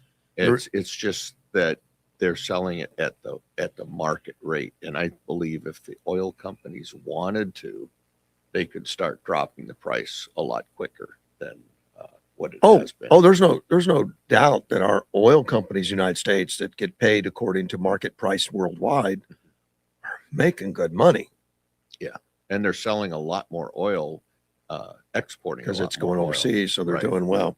Yeah. They don't always do well. There's times they lose money. They follow that market, but they're going to follow it. Russia's hurting for oil. They don't have any oil in Crimea. I don't know if you keep up with that war anymore or not with Russia and because they Ukraine. blew up that refinery. No. Yeah, Yeah. they have been hammering oil tankers on their way to Crimea now for months and months and months, and been very successful. at stopping a lot of the shipments. Very few are getting through. And then they blew up the oil refinery again, or many of them. Recently, they've just been going crazy. Ukraine has a ton of missiles now that they're just blowing up refineries, blowing up, to where the official government policy is no civilians get gas at all in Crimea. Period. It's cut off. Wow. No, it went from rationing to none. There is none. Now, so it's not that they don't have oil. They can't get it to Crimea. Yeah. Well, that tells me that Ukraine needs to pick up the pace and even attack the refineries and the oil storage facilities I don't more. think they're going to stop. And that's Yeah. they've been doing that for a year. Yeah. And little by little, it's made a difference. There's been rationing in Moscow and Russia. And they just, this last weekend, I think it's just Friday or something, or Thursday or Friday, they did some major attacks on Moscow, to where the citizens all their cars are turning black because they blew up oil refineries and it's raining oil. It's raining that black mist. Yeah, I'm familiar with that. You are. Yes, I am. Okay. From I came the back Middle with- East. Yeah, I came back with uniforms full of little black Well, spots. That's what they're getting now. The cars are covered. I've seen some video of it in Moscow. And the people in Moscow are totally confused because they don't realize that war could even reach them. They've been told it can't. Like, how can this happen? Because we're not engaged. It's all in Ukraine. Yeah. Well, and the Russian, doesn't hurt Russian us. press doesn't put out the truth either. No. So the they're latest I heard is that Russia is actually now losing the war. I have, but there's not a lot of truth when reporting wars. So you got to take a look at it. But to watch the videos of what's going on right now in Crimea, and watch what's going on in Moscow, and their videos do get released, they get put out there, even though Putin tries to stop it all. Cars are not moving in Crimea anymore. There's long lines of them just out of gas, and there's no gas station selling for any reason to anybody. Yeah, I don't know how that state keeps going, or that part of that country. And Russia, when they first took it over in 2014, pushed Russians to occupy, move there, become a citizen, get it there, it's ours, and all that. Now they don't have any oil and energy. Their jobs are quickly going. They don't have any, ports really that are functional right now. There's no military, and military's been there forever. They were even there when it was still Ukraine. It was just a situation where the Russian military still operated out of Ukraine at that port. So now they can't have anything there. Well, if cars and trucks aren't moving, that means probably a lot of their food and Yeah, everything else is I not don't know. moving. I don't know what's going to happen to them, but they can't move anything all of a sudden. And of course, the whole thing behind Ukraine is to stop all the transportation so that the military doesn't get resupplied. Because a major part of that attack on Ukraine has come out of Crimea. Mm-hmm. And of course, they used to get tons of shipments through the water, the ports, Right. and through the Crimea Bridge, which is still functional. It's heavily damaged. It's still functional, but they don't want to use it because they don't want to give Ukraine another reason to attack it. Another target. Yeah. Yeah, so they've been doing it on land, but now they've got the capability to have drones and intelligence and everything. They can see the convoys and they hit them with precision. They just take out tankers, they take out supply trucks, they take out ammo dumps with ease. It looks like. Yeah. So Russia's trying to keep Crimea is costing them. Yeah, big time. It's not. It'll be that whole thing is, what Putin thought was going to be a 3 to 5 day war, and now is it 4 days. years? It's costing them everything. Yeah. And who knows when it's going to end and when they say enough. I don't want to be the guy that handicaps that one. No, I can't. I don't know. I would have guessed it would have been gone long before now. Yeah. Something would have happened. Air Force One, the new one, is out there. Have you seen it? Yes, I did see it. I think it looks good. It's red, white, and blue. Yeah. I haven't read anything yet where the left is panning it. I keep waiting on that. They're saying that for them to say it was ugly, or too gaudy. Well, I have seen that. I did see that it was gaudy or something. It was too. I'm waiting for my nice. invite to see the inside. Will you get one? I don't know. I'm Okay. waiting for it though. I do believe that one will end up in the Trump library, I think that's what he talked about. That was the intent. but it doesn't belong to him. Right. He would have to get the government to agree to that, and depending on who's president, they may crush it before they give it to him.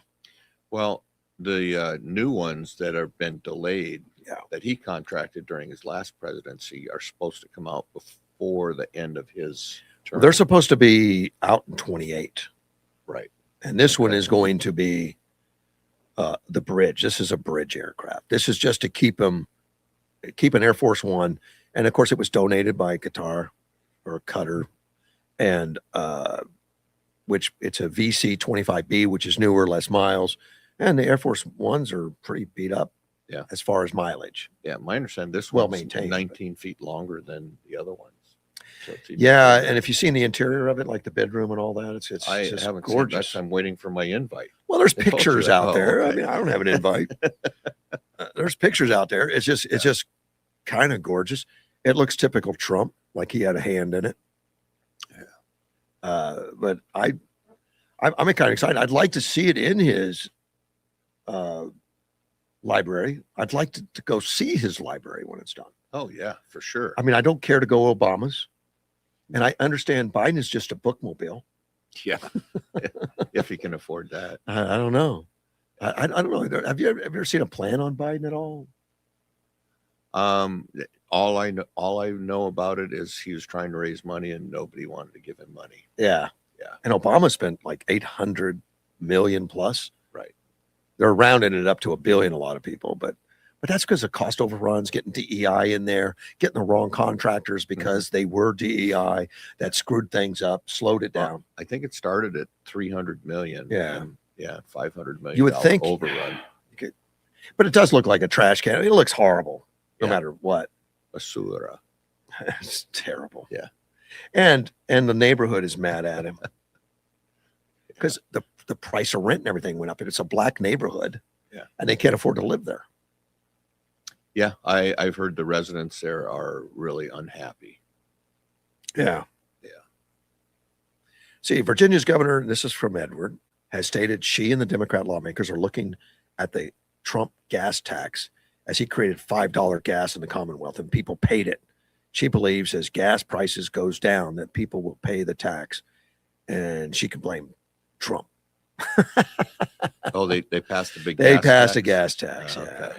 So their gas is going to go up, and they could say, yeah, it's up because of Trump. Well, I think that's true. They'll blame Trump. I don't think Well, they everyone blame believes Trump. it anymore. No, nobody believes. I shouldn't say that. People with common sense do not believe that anymore because they've just, it's like crying wolf. You know, Yeah. You can only do it a couple of times and then people won't believe it anymore. Oh, just to close up on this new aircraft, the VC-25B, the Boeing, that is now Air Force One, going to be Air Force One. They have to go through, the Air Force now has to, commission it. So I thought they already did that. No. They've been doing that. Okay. they're still not complete with that. Okay. It's considered officially commissioned into the active fleet when it's all done. They haven't given a date as when that's going to happen. When it's going to pass. But Trump has already taken the last flight on the current Air Force One, so it must be pretty close. Yeah. Or they think it's pretty close. But he can fly another aircraft. Any aircraft he's in is Air Force One. Yes. He could take a different one, I'm sure, if he needed Yeah. to. Edward corrected me that Virginia's gas tax did not pass or trying to pass it. Okay. They got to go to. They don't have to do it through the legislature. It's got to go to the people. I don't know. Okay. I don't know how they're doing it. He makes a comment in there. She's running to be Newsom's vice president in 2028. Really? Is Newsom really going to get the top of the ticket? I mean, possibly. He thinks he is. I mean, it's hard for me to imagine, but anything's possible, I guess. Going well. That's. I mean, driving a state, into a deficit and destroying a state, I guess, is a prerequisite for running for president. And he's been doing it for a long time. I mean, he was Yeah. the mayor in San Francisco and just worked to really destroy that, promote more homelessness and poop on the sidewalks. Yeah. But seems to be okay. Well, and now his wife is under investigation for these scams, Right. scamming millions of dollars out on these organizations that she. But they can write it off. supposedly runs. It's a Trump personal attack, and it's not her Right. fault. Yeah. I guess. I don't know what their problem. They seem to. That like Tim Walz, when all this started hitting the scams, Mhm. he backed out of the race. Said, I'm done. Yeah. Which a lot of politicians would do that, knowing that like this is a lost cause. Newsom doesn't back out. He doesn't Yeah. care how much. Walz just gave a speech demanding that Trump pay for breaking Minnesota. Yeah, exactly. What did Trump do? Well, he broke Minnesota, caused How? all the riots and all Oh, that he kind of did? stuff. Oh yeah. Wow. How many people are going to buy into that? I Well, mean, you got to have some bad Tim Trump Walz- derangement syndrome. Tim Walz does, but yeah, Jeez, well, he's pretty Oh. desperate, I think. the Minnesota people in Minnesota hate Tim Walz. They hate him. The with a people passion. you know, Well, no, I'm talking. It's spread way beyond that. has it. That's the only reason why he backed out of running. He knew for he couldn't governor. win? Yeah, he Okay. knew he was going to bring the Democrats down. So, and he's hoping that something else pops up. But his political career, I think, is done. Alan Greenspan died, Oh wow, 100 years old. Did you know he was that old? I didn't know. I had no idea. I knew he was pretty old though. 'Cause He with was old when Reagan he took and- the reins with Reagan. He was Yeah, old. Yes, that's right. Yeah, man, he's 100 years old when he died. Good for him. He was 18.5 years as the chairman. That's pretty long. I don't know if that's a record. That's got to be. It's got to be. He was started with Reagan. Yeah. And he kept going. So that was one that got some support, politically across the aisles and all that. Was Greenspan. Yeah. He died, and according to his wife Andrea Mitchell, he passed away at our home this morning at the age of 100 from complications of Parkinson's disease. He was a giant of a man who helped shape the U.S. economy for decades under presidents of both parties, but was always honest in acknowledging his mistakes. Now, it's nice of a wife to say those things, and Jill says it about Joe, but Andrea's probably right. He Yeah. really was. Yeah. He probably was. One of the two is Yeah, right. yeah, I'll yeah, let you well- figure out which one. Yeah, it wasn't Jill. Yeah. Although Jill's not been very kind to him lately. Well, they left him on stage. They left him wandering Yeah. around stage the other Yeah. day. She ran off with Obama and left Joe on the stage. Alan Greenspan in 1974, during the Nixon administration, became the chairman of the President's Council of Economic Advisors and stayed throughout his tenure as President Gerald Ford. And he returned to economic consulting work after Ford's defeat and continued until his appointment to the Fed, which was under Reagan. Wow. So he was through a lot of it. Yeah. I mean, it's 1974. That was before I was out of high school. Yeah, I was a junior in high school. Man, that's Yeah. That was a long time ago, man. It is. He was also there during Black Monday, which was 1987 when everything collapsed. Dow plunged 22%. So he was a pretty solid guy. He talked openly about his mistakes. Mhm. Not enough people do those kind of things. But he didn't consider himself perfect. But he didn't see the bubble coming, or to that extent. So Yeah. Well, He- those are hard to predict when when Yeah. a crash is going to happen. I still think that had a lot to do with government intervention and stuff, and trying to get everybody into a house, whether you could afford it or not. You know, Yes. A lot of government programs were being passed where you didn't have to show proof of income and anything, and you could get a loan. Yeah. I mean, we set ourselves up for failure. Oh yeah, absolutely. We took away all this double checks and everything. So we created it. It wasn't Greenspan. Let me see another Trump winner. Trump endorses a lot of people. He even endorsed the Colombia presidential election. which I don't know how I feel about that, Greg. Well, Well, we don't want people involved in our politics. right. It's in fact there's laws against it. I don't. For money wise, yes. Yeah, I don't think there's a law against an endorsement or something or whatever. No. But the But like if Putin endorsed Trump, that would not be a good endorsement. no, he probably wouldn't take it. He said, I reject that endorsement. Let me see. Abelardo Esprella. He just won the election to become the president in Colombia. He won 49.7% of the vote, with 99% of it counted nationwide. He's a conservative lawyer, dual citizenship of the U.S. and Colombia. Now, Oh, that's interesting. yeah, would you want a dual citizenship to be president of the United States? I don't think so. I don't think that would be possible. Even you have to be born here. Yeah. Yeah, you have to be a natural citizen. So that Yeah. couldn't be Yeah, possible. but, well, if you're born here and then you go someplace else and get a dual citizenship, And you definitely would become president. I hope Yeah. not. I hope not. But it is interesting. Maybe the Colombians felt, well, because he was a U.S. citizen, maybe he can bring some of the economic prosperity. Well, apparently there. he's endorsed by Trump earlier this month, and he's a tough on crime platform. Promised to build 10 mega prisons in South America country, which is amazing. What is it, El Salvador? That's been having a lot of notoriety of having a tough prison that's really Right. cleaned things up. Mhm. He wants the same for Colombia. Trump says, because of his tremendous accomplishments in life and his political support for me personally, it's my honor to give Abelardo my complete and total endorsement. And he won anyway. South America. So look at that. Oh, that's good. Well, and I'm sure you're following this too, but the reports of all the thousands of Europeans in the United States, I mean, their feelings and their view of our country, I think, by the Europeans is dramatically changing. Because of soccer? Yeah, because they came. Well, no, they came here because of soccer, and Right. they're Right. going, oh man, look at this barbecue and Buc-ee's and all. And these Texas things." Roadhouse, they even mentioned Texas Yeah. Roadhouse. They give Yeah. free bread. I was watching Yeah. some of those videos.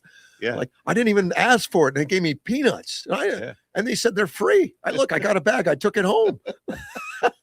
And big gulp was another big one. Is that right? Yeah, big Big gulp Gulp. was like, oh my God, have you seen this big gulp? Some of it's been just hilarious. But Yeah. and TSA had to put out a notice. Yes. Don't bring ranch dressing In 'cause your apparently they fell your in love with- carry-on. Yeah. with ranch dressing. Yeah, they can't get ranch dressing over there.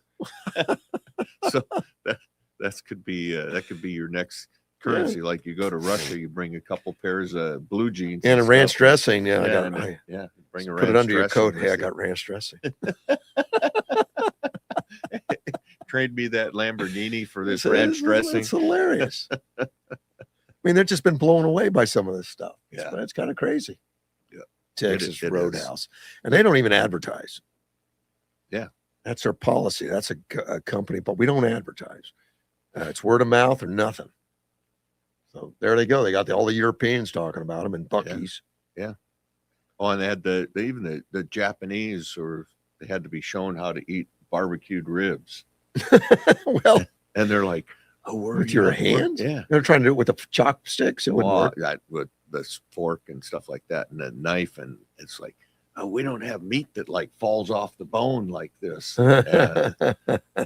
So it was, so that's all interesting. And Well, the election in Colombia wasn't all clean though. Elizabeth Dixon, she's a group that said that half of Colombia voted for hard-handed security crackdown. The other side voted for social and economic reforms, and Colombia voted for two extremes.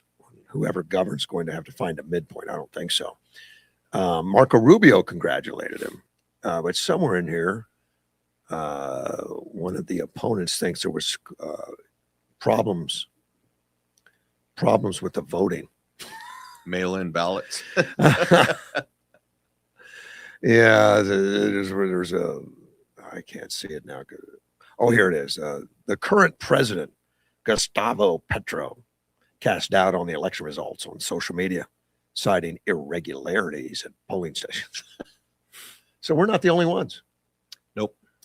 No, Yeah. I think am, he's an election denier. I am curious how this is going to turn out with the post office saying they won't deliver the ballots unless they get copies of the registered voters. I think it's going to be interesting. It will. It's obviously going to be decided in court. Oh gosh, yeah. Yeah, but I could see in California that's going to be, yeah. I mean, California elections could But why? dramatically change. Why doesn't John Thune just get behind the SAVE Act? Why doesn't he Yeah. just take care of it once and for all? Well, Thune has definitely not been a successful. No.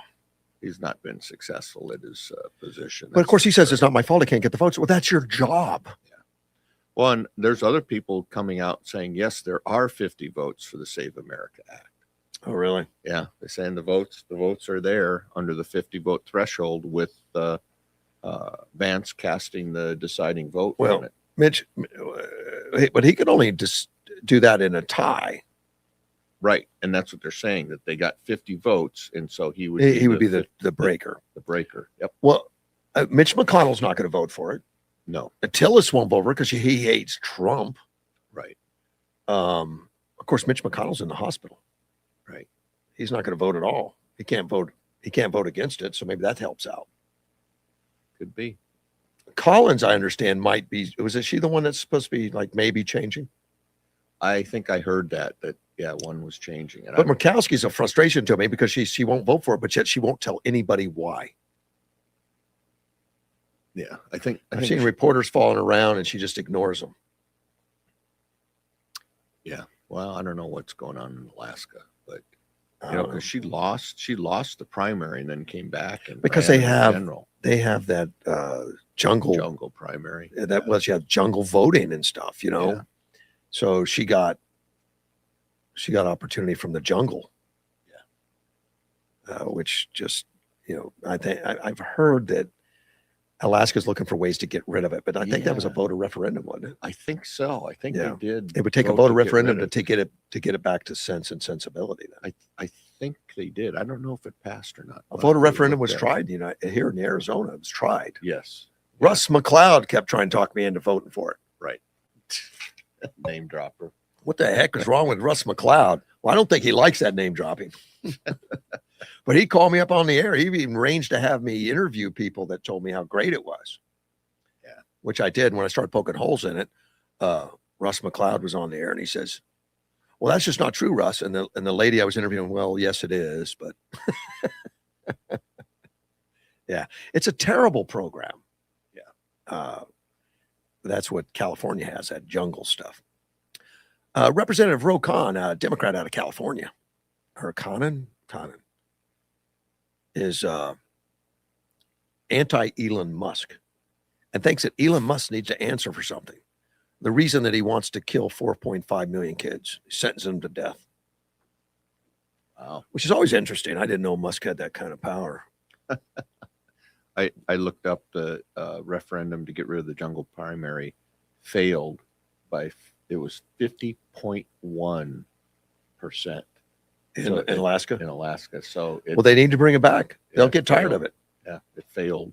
So, And- but only by 0.1%. And you realize when it probably, and I'm just guessing, when it was on the ballot, probably the Democrats paid big money to advertise to make sure you don't pass that. You know? Yeah. Because the Democrats love that jungle primary and the jungle voting. Well, Murkowski obviously does too. Yeah. Now this representative out of California says, I do believe once we take power, there needs to be accountability. There needs to be accountability for Elon Musk. You know, they're celebrating that he created 4,400 millionaires, but they don't talk about the 4.5 million children around the world who he possibly sentenced to death by dismantling U.S. aid, which U.S. aid was dismantled. There's no question. Right.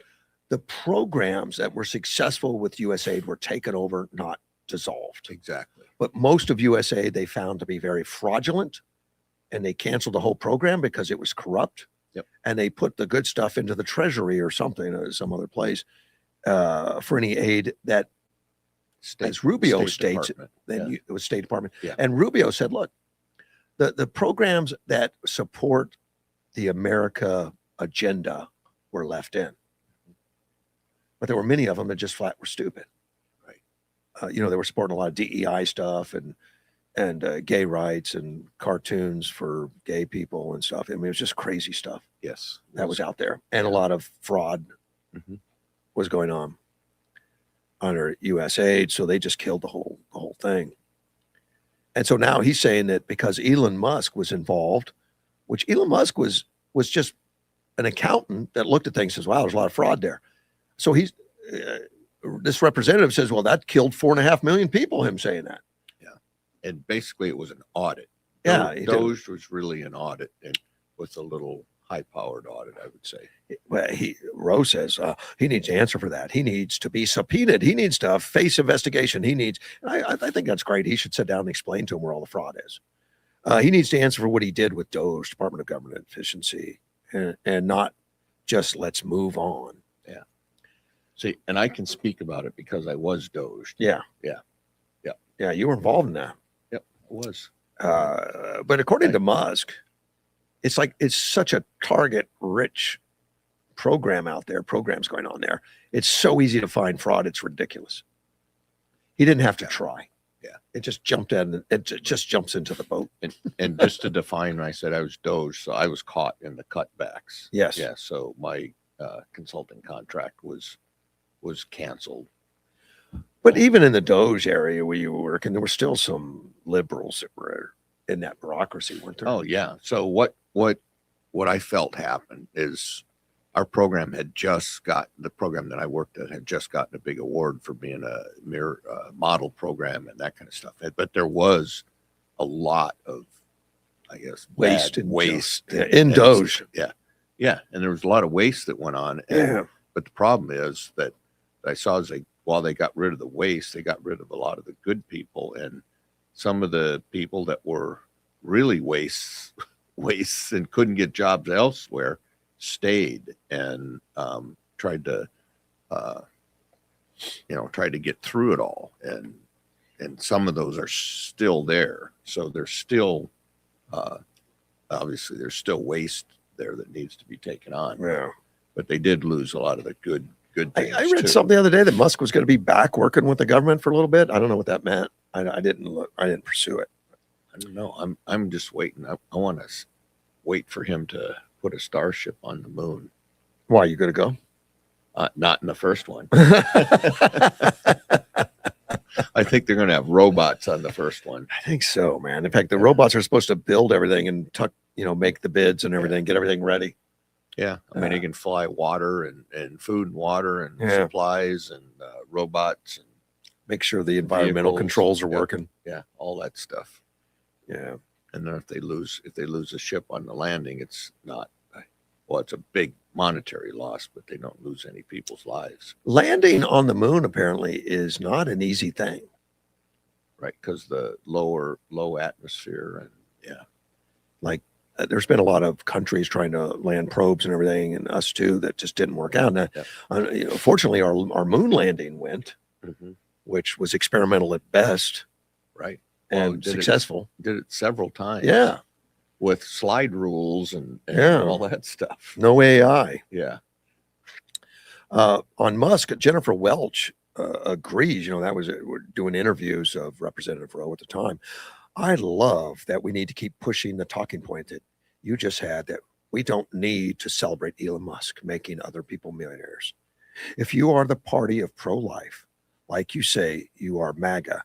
He's killing millions of the poorest people on the planet. I think pro-life saving people, but anyway, so I think that hypocrisy there is really stunning. He's encouraged a massive new tax proposal, make billionaires pay their fair share act. Actually going to introduce that. Make billionaires pay their fair share, targeting wealthy men like Musk with a direct 5% annual wealth tax on assets, not just income, exceeding $1 billion. So I don't know what his tax bill would be if he's a trillionaire and you have to pay 5% per year to the government. He doesn't have cash that could pay that. The assets are in investments and what he owns. So that means he would have to sell 5% of his stuff every year to pay the taxes. Yeah. Yep. That's like ridiculous. I think our billionaires would go to another country. All of Maybe them. they Oh, might. Yeah, they all Oh, they move. could. We're all moving. We have a deep economic divide in this country.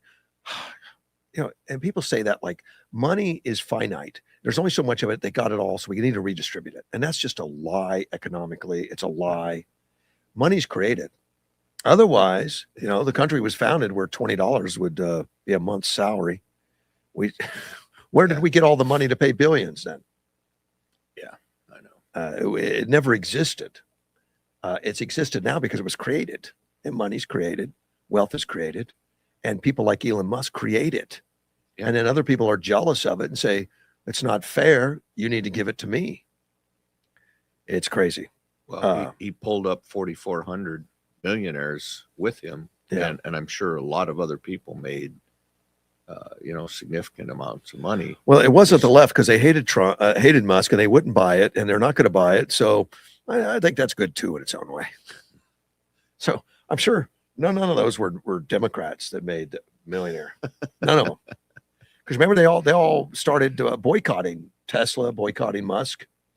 We hate Musk. We're not going to buy into his stuff. And I'm still seeing, people that have Teslas that have the little stickers now on the back that this is my Tesla, but I still hate Elon Musk. Oh, or really? Something like that. Oh, yeah. I've seen a couple of them. I hadn't seen So those. I it's thought they so- all sold them or gave them away. Yeah. They love the car. It's hard to go back to Yeah. a regular car after that. Oh, yeah. You're disappointed if you have to drive in a regular car? Yeah. You're just like, oh, man, it's comfortable. I have to work harder. I get in, click the button, tell it where I want to go, click. Does your car autopilot. greet you when it starts up? Does it greet you and says, welcome back, Greg? You look great on today. on the screen, it does. It recognizes me. And Grok. So the car now has a neural net, and Yeah. it's AI. Grok is integrated into the vehicle, and it actually uses AI as part of it to learn. And so it's pretty sophisticated. I mean, it's at a point now where I would say 70% of the time I'm not driving the vehicle. I like that. Yeah. But you need to fix it so it's audibly greets you. I mean, Edward could help you with that. Yeah. He's got AI in his house. I guess when he walks in, it's welcome back, Supreme Commander or something. I have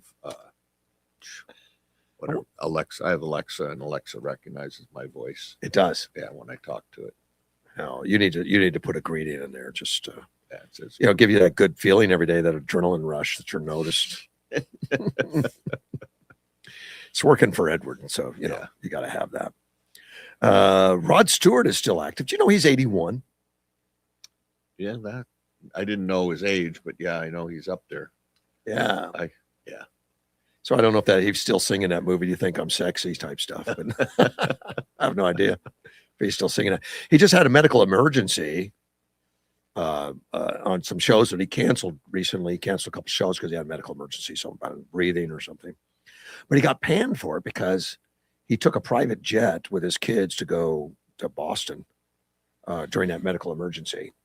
And he went to go visit and saw a World Cup. And he was seen at the World Cup. Now, and I don't know, I'm not a medical professional, but they told him he couldn't do the show. It doesn't mean you can't sit down in a VIP room and watch the game, I guess. Yeah. But he wasn't healthy enough to do the show, but he got panned bad for it. I mean, people were mad at him. Well, it takes a lot of lung power and stuff to sit there for an hour and a half And sing. Yeah. I've never tried it.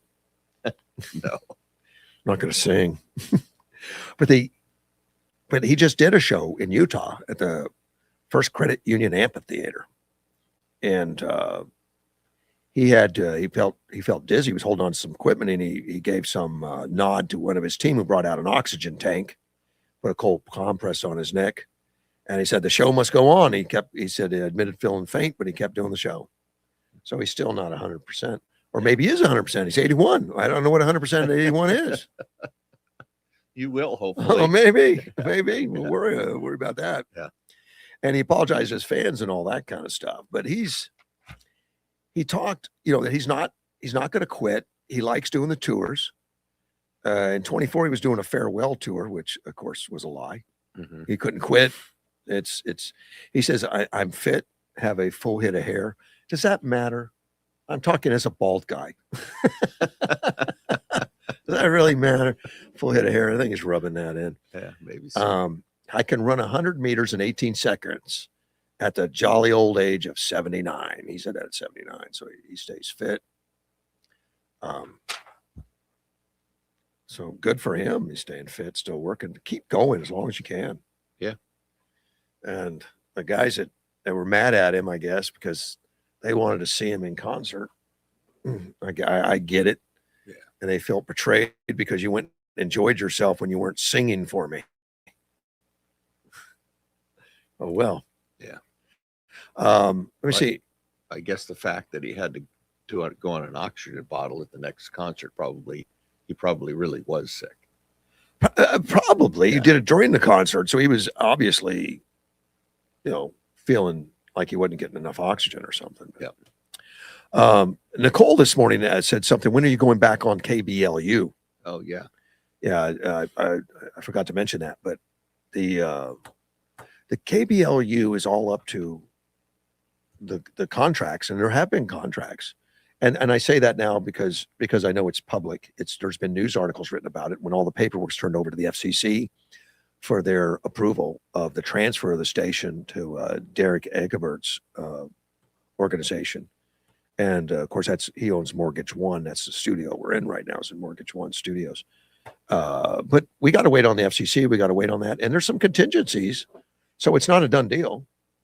I mean, I don't know anything about Eric's background. He may have been an axe murderer at some point, and the FCC may not allow him to be an owner. But somehow, I think that's probably not going to be the case, or he wouldn't have applied. Yeah. 90 days probably for a typical FCC, but then there's equipment and there's stuff that I know Derek is working on. Not me. I'm not engaged in it. He's working on all the equipment, what it's going to take to get the signal and all that kind of stuff. So hopefully we can wrap it up by this fall and be out there. Yeah, that would be good. Well, it'll be good for the community, and it's a big shock to lose 3 of the stations that we had in town all of a sudden. Well, I know a lot of people. They have made the migration to watching on Facebook. They have. A lot of YouTube people or have. something, but a lot of them still want to listen to the radio. Well, there's many that won't touch social media. Yeah. They're not going to do it. Yeah. And I get calls from them. OG has called me a couple times. Mm-hmm. He knows I'm working on it somehow and all that. He reads and stuff. He keeps track of it. But he says, I don't do social media. I'm going to have to listen to you. So, okay. Yeah. And a lot of people complain about social media. When you do social media on your phone and you want to use it for something else, it cuts your social media off. Yeah. And you have to start it, restart it, where if it's just streaming, mm-hmm. Streaming cuts off for a second, goes right back to it. Yeah. A little simpler. And there's people out there that have, I've always had a much higher amount of people using the streaming service because the AM signal doesn't work indoors as well as FM. And a lot of businesses will have it on computers or something else for AM stations if they want to listen to it. So they had to give that up, a lot of them. But it'll be back eventually. I'm confident. I can't guarantee it. Confident. United Kingdom is banning social media for everyone 16 and under. Yeah, I saw that. That's kind of crazy. It is. Well, the whole thing, everything that's going on in England is crazy right now. Well, yeah. The Prime Minister Starmer. Now, of course, he resigned today. You know that. Yes. Yeah. In fact, you came in and mentioned to me too. Yep. Starmer resigned. I guess he lost a lot of support in his last election, and the way their system works. I mean, he's out of power, going to be out of power, so he just went ahead and resigned. Which made, what'd you say, like 7 prime ministers? 7 prime ministers in 10 years. In 10 years. They go through them fast. Yeah. Well, they keep electing the wrong people. And so he's another one that it was the wrong guy, I Yeah. think. and the people are trying to put up, the person they're trying to put up is also a socialist. Right. And so the Hmm. party that won in a landslide election is basically calling for a entire new election so they can get a non-socialist prime minister. We'll see. We'll pray for them. Starmer, I mean, he's very pro the getting rid of the social media for the kids, the censorship. He says social media is making children unhappy. It's making it easier for bullies to harass and abuse them. It could even be harming their mental health, which is such crap. I mean, is all that true? Is there bullies? Is there all of that's true? Life, that's true. So you're going to put them in a bubble till they're 16 and then turn them loose to the wolves? I don't know. I don't know the answer, but I think parents should have more say in it than the government.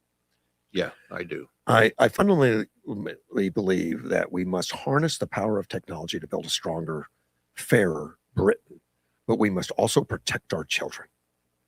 And in March and May, they found that 9 out of 10 parents backed the measure. 9 out of 10. Well, we have more than that backing of voting registration. I mean, voting, you have to have your ID, and we can't win. At least they won. They're listening to their people, as misguided as it is. Yeah. We're not for bringing forward a ban.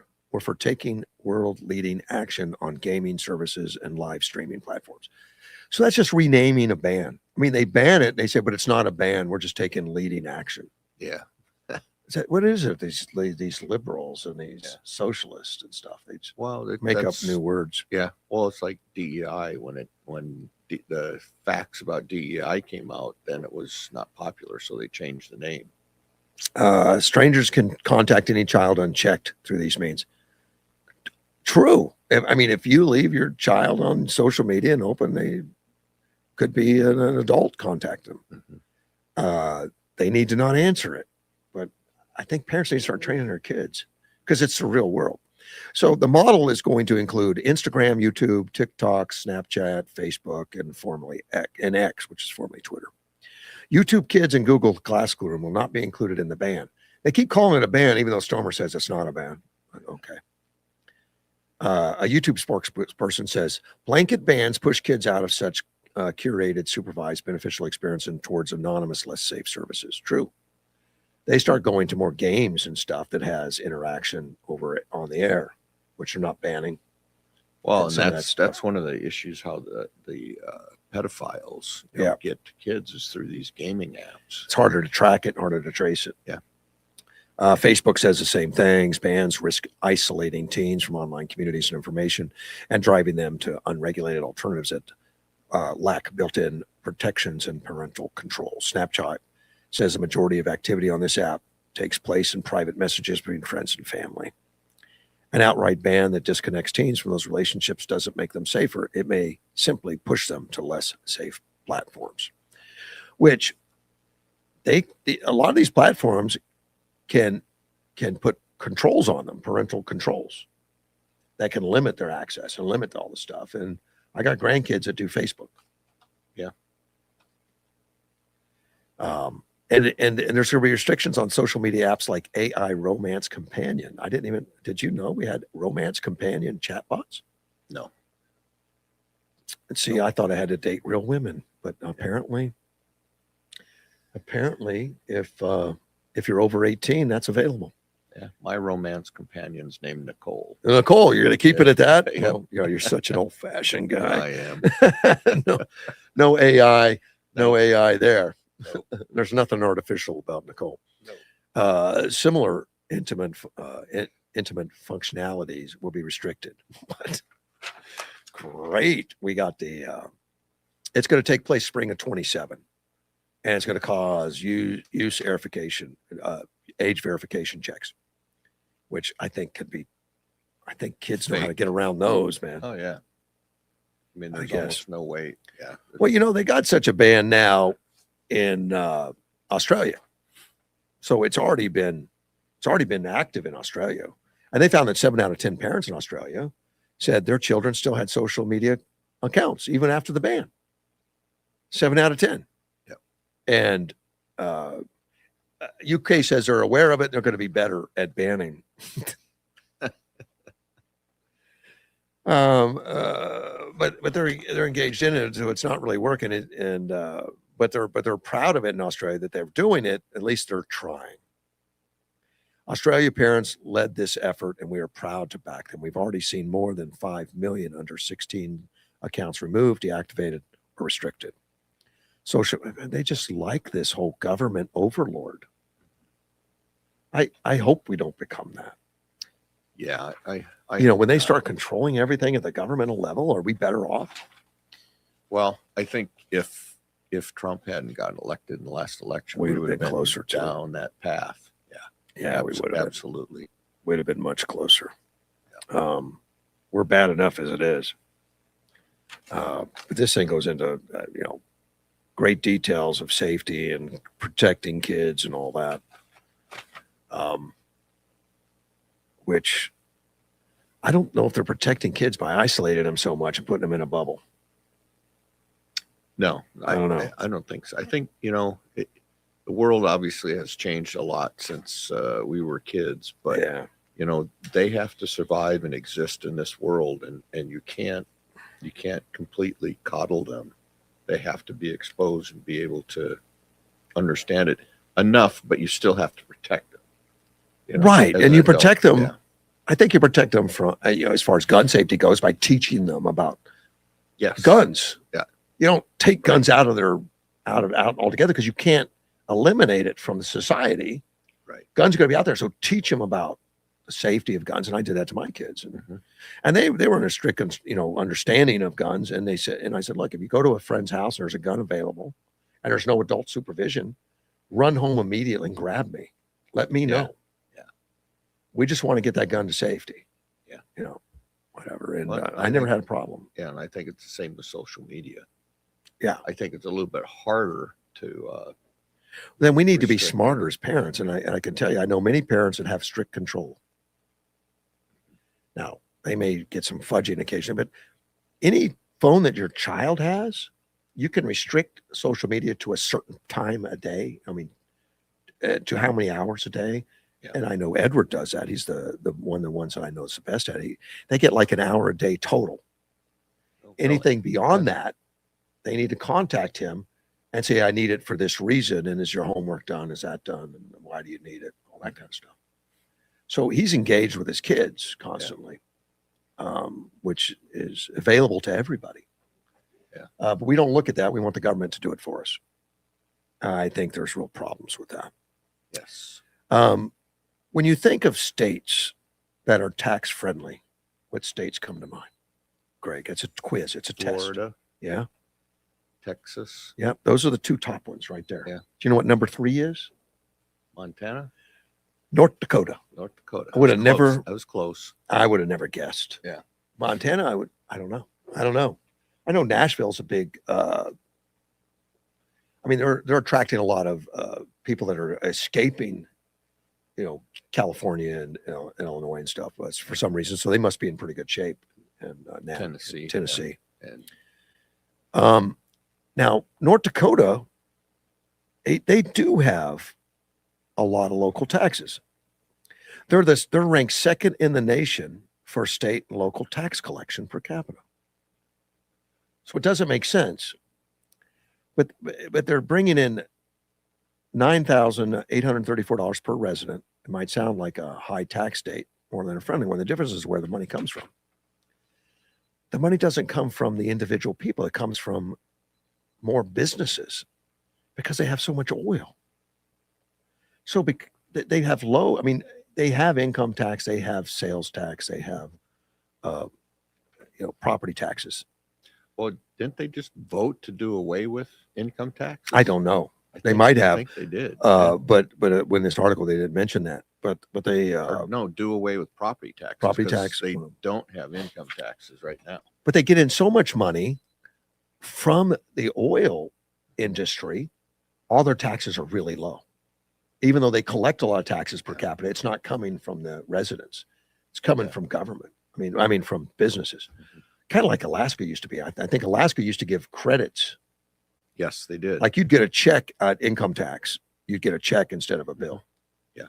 Because there was so much money coming in from the oil industry. Yeah. They're kind of like in that bubble. they don't. The corporate income taxes make up 4.2% of what they pay 4.2, and then 6.4% comes in. Let me see. Let me see. It relies far less on income tax in many other states. Individual income taxes account for 6.4% of the total revenue. So it's not that much of the revenue really going in, because it's all coming in as from the oil. Mhm. The corporate income tax is only 4% of the total. It's coming in from the surveillance taxes on oil and gas production, and that accounts for 41% of total tax collected in North Dakota.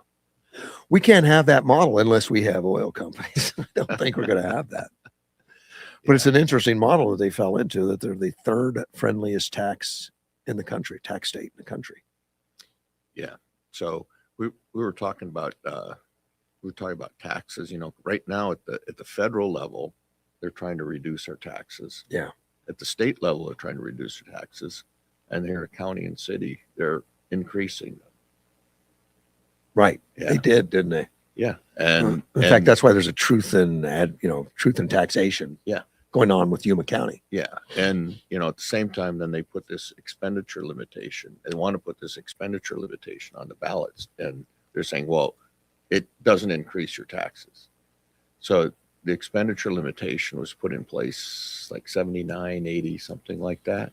And it's to protect the taxpayer, and it sets a limit on counties and cities about how much they can increase their spending. So That already exists though, doesn't it? it does exist, but they want to do away with it. Oh, they want to do away with it. Yes. Okay. I thought you meant they And want to so, put it in. and of course, the first thing I heard is like, yeah, we have all this money and we can't spend it, so we need to raise our expenditure limitations. And my first reaction was like, well, return it then. Yeah. Send it back. Like, don't increase the taxes. So What do they that- want to buy? I mean, I'm curious. Why do you need to spend it? What do you want to spend it on? I don't know, but there needs to be an explanation, a pretty good explanation of why you would do that. I don't trust politicians, and I am one at times. Yeah. I don't trust them, because the second they get excess money, they're gonna say, "Well, wouldn't it be nice if we?" and then just fill in the blanks. Wouldn't it be nice? Yeah. And they'll start creating programs. Yeah. What the biggest thing is that as I get closer and closer to being on a fixed income, and they keep increasing my property tax at the Right. county and the city, Right. it's like, is there going to be, and it's not for me, but are there people out there that they could lose their house because the taxes keep course. going up so high? Of course. And I think it's, one good thing that California did do is they passed this property tax referendum, where your property taxes are set at the time you buy your property, and you can never pay more than that as long as you own that house. And that way, a senior citizen or somebody over 62, their taxes don't keep going up. I want to see that passed on grocery bills too. But maybe it's time for a referendum to do that. But I mean, there needs to be a really pretty thoughtful explanation by both the county and the city are wanting to do with the expenditure limitations, and they're saying, well, it's not accurate anymore. And but it's gone up by inflation and by growth every year. Oh, so gosh. how is it not applicable? And I need to hear an explanation. The people on that. fixed income in the last decade have been hammered. Yeah. The amount of inflation that went on, particularly under Biden, was just terrible. 9%. Yeah. Yeah, and Social Security doesn't keep up, and they're on a different schedule. Social Security does have a cost adjustment based on inflation, but they don't use real numbers. They don't use the numbers that I use. I mean, the food inflation is higher than what the Social Security increases are. Yeah. Now, I haven't collected Social Security. I'm putting it off, but it has a much smaller number than what the average prices go up on property values, Yeah. the average prices on gasoline, the average prices on food increases. Social Security doesn't keep up with that stuff. No, it does not. And yet they're supposed to have this inflation security, and that you should be fine because if you can afford it today, you should be able to afford it tomorrow because we're going to pay you for inflation. Increase it for inflation. It's a lie. It doesn't keep up. Right. They don't use the same numbers as what reality is. Reality is, and I'm talking about just housing, energy, food. If they could keep up with all of those, let the entertainment bill go up. Who cares? Yeah. But when I heard it's like, yeah, we have this money that we can't spend, it's like, okay. Give it back. Yeah, give it back. And when the federal government's cutting and the state government's cutting, and then our counties and cities are increasing, I mean, there's something wrong with that model. Yeah. And sometimes I don't like the explanations they give. I mean, for years, and I've lived in Yuma for so long, the county would always say, headline, well, we reduced the rate. We reduced the rate. And the lie is, I mean, it's not a lie that they reduced the rate. They really did. The lie is the taxes went up. Right. So the rate doesn't mean anything. Yeah. So the easiest way to explain that. So yeah, taxes are not determined by your rate. It's the levy. Right. So, and that's how much you Exactly pay. right. So when your tax rate's 2.5%, if the value of your property goes from 250,000 to 300,000, and the tax rate stays at 2.5%, we keep the rate the same. That means you're going to be paying more taxes because a lot more because your property value goes up, which our property value, thank God, has been increasing. Crazy. And so yeah. In order to keep taxes the same, so you don't pay more, you have to lower the rate. Correct. Yeah, and you hit it if they do a truth and taxation hearing. That means they raise taxes. They're raising your taxes, and that's how you know. Yeah, and the counties pretty much, all these districts that they have, every district is raising taxes. On yeah, and library district too. And right. I was not anti-library, but when the bond came out years ago, I was against the bond because I didn't like the plan to build that great big library by the Catholic high school. It was for books, and we knew then that the books were not our future. It was more digital, and we just needed more locations like to me, I wanted like the Martin Luther King Center, which could reach kids. I mean, the one that's out by the Catholic high school isn't near very many residential areas that can walk to the library. It's very limited. It's in the wrong district. It should be in the middle of where kids could get there and have access, like the Martin Luther King Center or something. And they didn't do that. They could have, so they built this great big for books, and now they have to find something to do with it. They're putting videos in there and digital and computers and all that kind of stuff. And I saw that coming. Of course, I got a lot of hate mail from the people that love libraries. But I just thought the money was going to the wrong places. I mean, let's build them, particularly in Welton or where they don't have them. Let's put them in there. But they didn't have to be this huge area. And yeah, they have meeting rooms and all that. So we'll say you're getting money to build a meeting room then. It's not a library at that point. It's just a meeting room within the library. Yeah. And they said they were going to close the downtown library, so they kept it open too. So yeah, our library's expense goes up because they have a lot more people running them, and are trying to find things to do with it. They to be successful as a bureaucracy, and they're a big bureaucracy, they got to make up programs. They got to make more programs, get people interested. They got to market the libraries because not that many people go there, as far as a percentage of the population. The people go there every day, but the percentage of population that actually goes to the library, I think, is pretty small, and yet it's a huge bill. Probably. It's a big bill. Yeah. And it went up 5% in truth and taxation or so. Is that what it was? I think it was close to that. It was like 4 to 5%. It went up.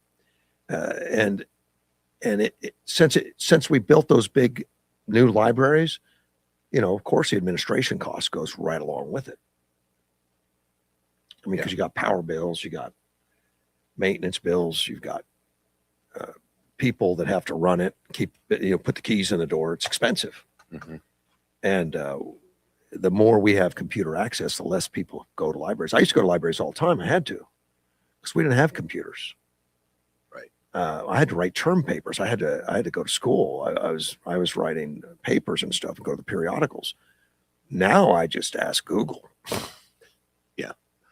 Look it up for me. We do pretty much everything with Chat GPT or Well, and one it'll of the access all the AIs, periodicals for me. Gemini, Grok, Yeah. And so now what are we doing with the libraries now? I mean, what the data centers? exactly? Yeah, make them data centers. Well, we tend to spend more and more money on libraries the less we need them. Yeah, I can't say that's not true. Yeah, I just don't get it. I'll probably get called a library hater. They never invited me to be on the board of the library. Yeah, but the people that are on libraries boards and stuff, they love books. Good for them. Mhm. That's good. Yeah, and they're not going to read a book on a screen at all. That's going to be a book, and they want everyone to grow up with that same joy. Yeah, and so they're trying to get the kids hooked on books. And believe me, there's worse things to be hooked on. I'm not disagreeing. Yeah, but I think they're skipping some stuff. So North Dakota, we know as a winner. Bolivian president declares state of emergency after weeks of protest. See, we're not the only ones that have protests. Rodrigo Paz, state of emergency after 90 days. Oh, no, that it's going to remain in place for 90 days. But they've had weeks of protest. The president says Bolivians will no longer be held hostage by the blockades. They started blocking roads and wouldn't let people go to work, studying access. Sounds like BLM, doesn't it? Yeah, exactly. They got like BLM. We're angry, so we're not going to let you go to the airport. Yeah, that kind of stuff. Medical care supporting families. Now he is I think he's a conservative. Yeah, but it's the left wing. It ruled Bolivia for 2 decades. He got in, so now they're doing protests. It's been in crisis since May with trade unions, farmers, miners, and supporters of a former left-wing president, blocking major roads across the country, and protesters are demanding action over worsening economic conditions, rising living costs, and reform plans posed by the conservative government. It sounds a lot like what our left wants to do to Trump. Yeah. Kind of destroy what he's doing, protest, block, and cause havoc. Well, the one thing you left out of your statement was, we're angry. We don't know why, but we're not going to let you go to work. There you go. That's part of it. Yeah. And we found so much fraud in BLM. None of the money collected actually went to black causes. None. They just go buy houses and stuff with it. Houses, cars. Yeah. Yeah. And I don't know if there's any way to recover that. It's like the money that people threw in for fire aid in California. None of it went to the fire victims. And I don't know if you can recover that, because it's basically. But at least we should put a politician in jail somewhere. Yeah. For stealing it. I mean, whether they got it personally or gave it to someone else, I don't know. But where the heck the money? And I know that California voted in money to put in more reservoirs because they realized there's a water crunch. Yep. And they Newsom took the money to dismantle 2 of them, 2 of the dams. Yeah. For some endangered snail or something. Yeah. Well, Like all we I love our know slugs. is I am extremely careful when I give any of my money away to anything. That's I investigate them, and obviously I didn't give any money to the fire aid. Obviously it didn't go to fire, but I do give to like Tunnels to Towers, because like 95% of their money goes towards the cause. Yeah. Not administration, like a lot of I think everybody should do that. A lot of these green programs. Remember the Center for Biological Diversity was getting a lot of that money. There were concerts going on to help greenies and all that stuff. Yeah. And they were the ones blocking the dunes. And they just wanted to block the dunes to get people out of it. They were making up stuff. Yeah. Like that milkweed is the reason we have to block 1/3 of the dunes. And then you find out that it hurt the milkweed because the people being there actually help spread the seeds. Yeah, exactly. It wasn't hurting the milkweed; it was helping them. But they didn't care. In fact, it was Ken Roosevelt that was heavily involved at that time, and he would talk to Center for Biological Disease, and he says, "I don't know why you waste your time, because if you get rid of the milkweed, I got 20 other ones. Yeah. I got this bug, I got this, I got that, a lot of stuff you lean on. And it'll take you so many years to investigate that they were wrong. The damage is done by the time you say, you lied to me. Yeah, what are you going to do about it? That's exactly the same thing with BLM, this fire aid, and a lot Yeah. of these nonprofits that go out there and get people's money, and then they don't do anything of what they said they were going to do. That's why I do all the research where my money goes. I wish more people would do that, but there's so many people that think, well, it's such a good cause because they're green. Yeah, Careful. But if you actually dig into them, you know they're not. No, they're going for lawsuits to sue businesses and stuff. Right. And they're just, I don't know what it is. They're anti-people, or they just need the money for their own incomes, I guess, like Southern Poverty Law Mhm. Center. Well, and you'll find there's a lot of politicians that start a PAC, and they raise this money for this or that, and then what you find out is it goes all to pay their own salary or their family salary. Correct. And there's several of those in Arizona. You need to know where you're donating your money to. Clintons were good at that. Yeah. Chelsea, when she was married, bought a $10 million condo apartment because she was working for the nonprofit. Yeah, exactly. And there's some on both sides of the aisle, both Yeah. right and left. So Probably. whether you're conservative or a Democrat, you need to know where your money's going. Yeah. You know, it's like, well, same thing, Southern Poverty Law Center. You know, donate it money so we can create more racism. Well, they had to have a reason to exist. Yeah. If there's not enough racism out there, who's going to give money to stop it? Yeah, exactly. So they have to create, fake racism Yep. in order to keep their jobs. On a positive end for Edward, it's rare for Edward to have a positive side.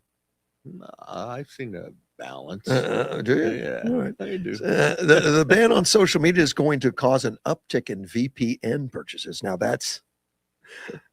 so Madison wants to invest in those companies. Smart. Now VPN is when you can lie about who you are, where you're living, where you are. You can buy a VPN that says I'm living in Australia, or I'm living in the United States. Mhm. So I guess if you're in Australia, you could buy a VPN that says you live in Yuma, Arizona, and you don't have a ban. Yeah. So true. his daughter's saying that's something to invest in, is VPN. So good. Yeah, I'm a smart girl. Yeah.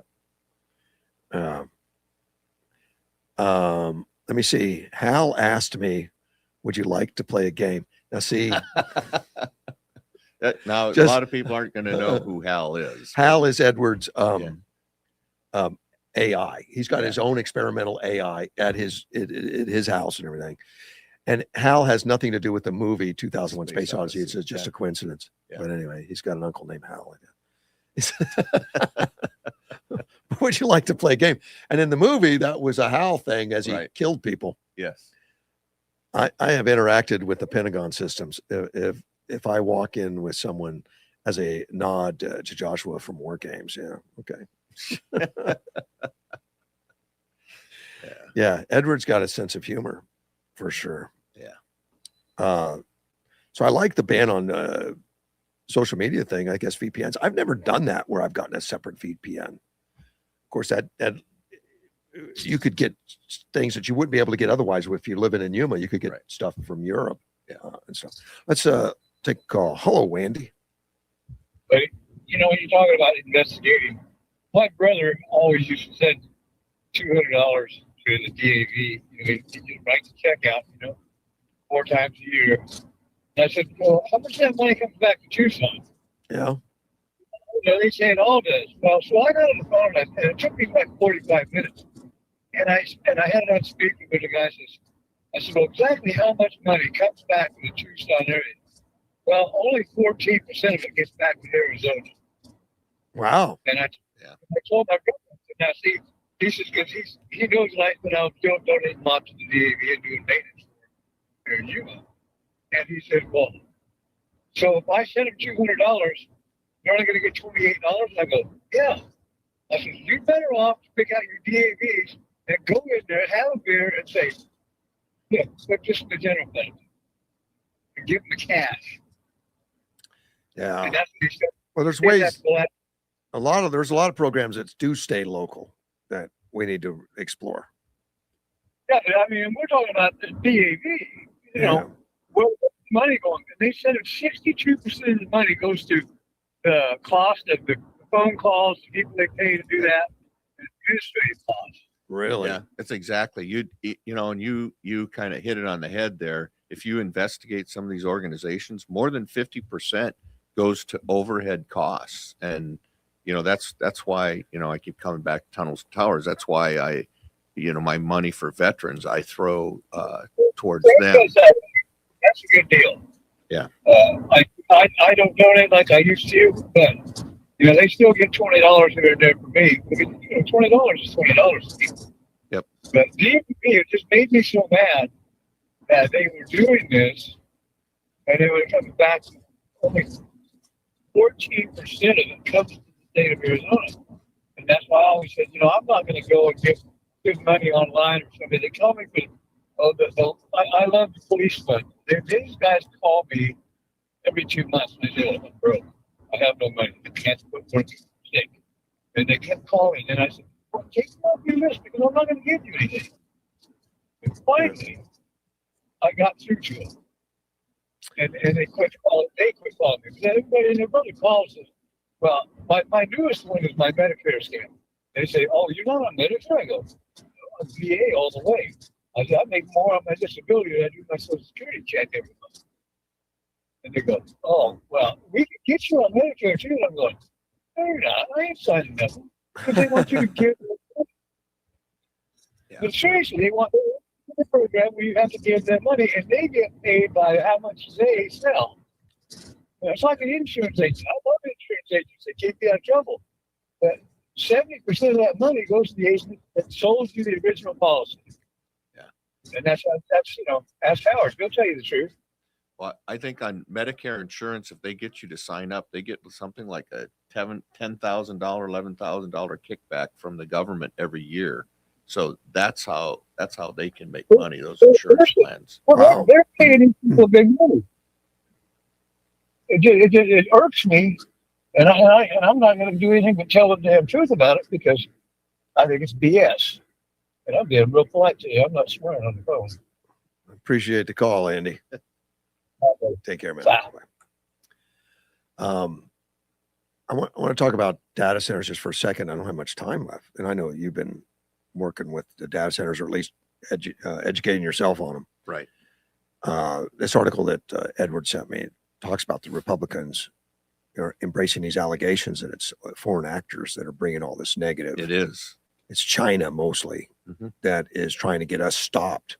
And they've been successful. Like half the data centers that were planned were either canceled or delayed in the United States. So Chinese have been very successful in coercing U.S. citizens. The amount of lies out there are ridiculous. It is.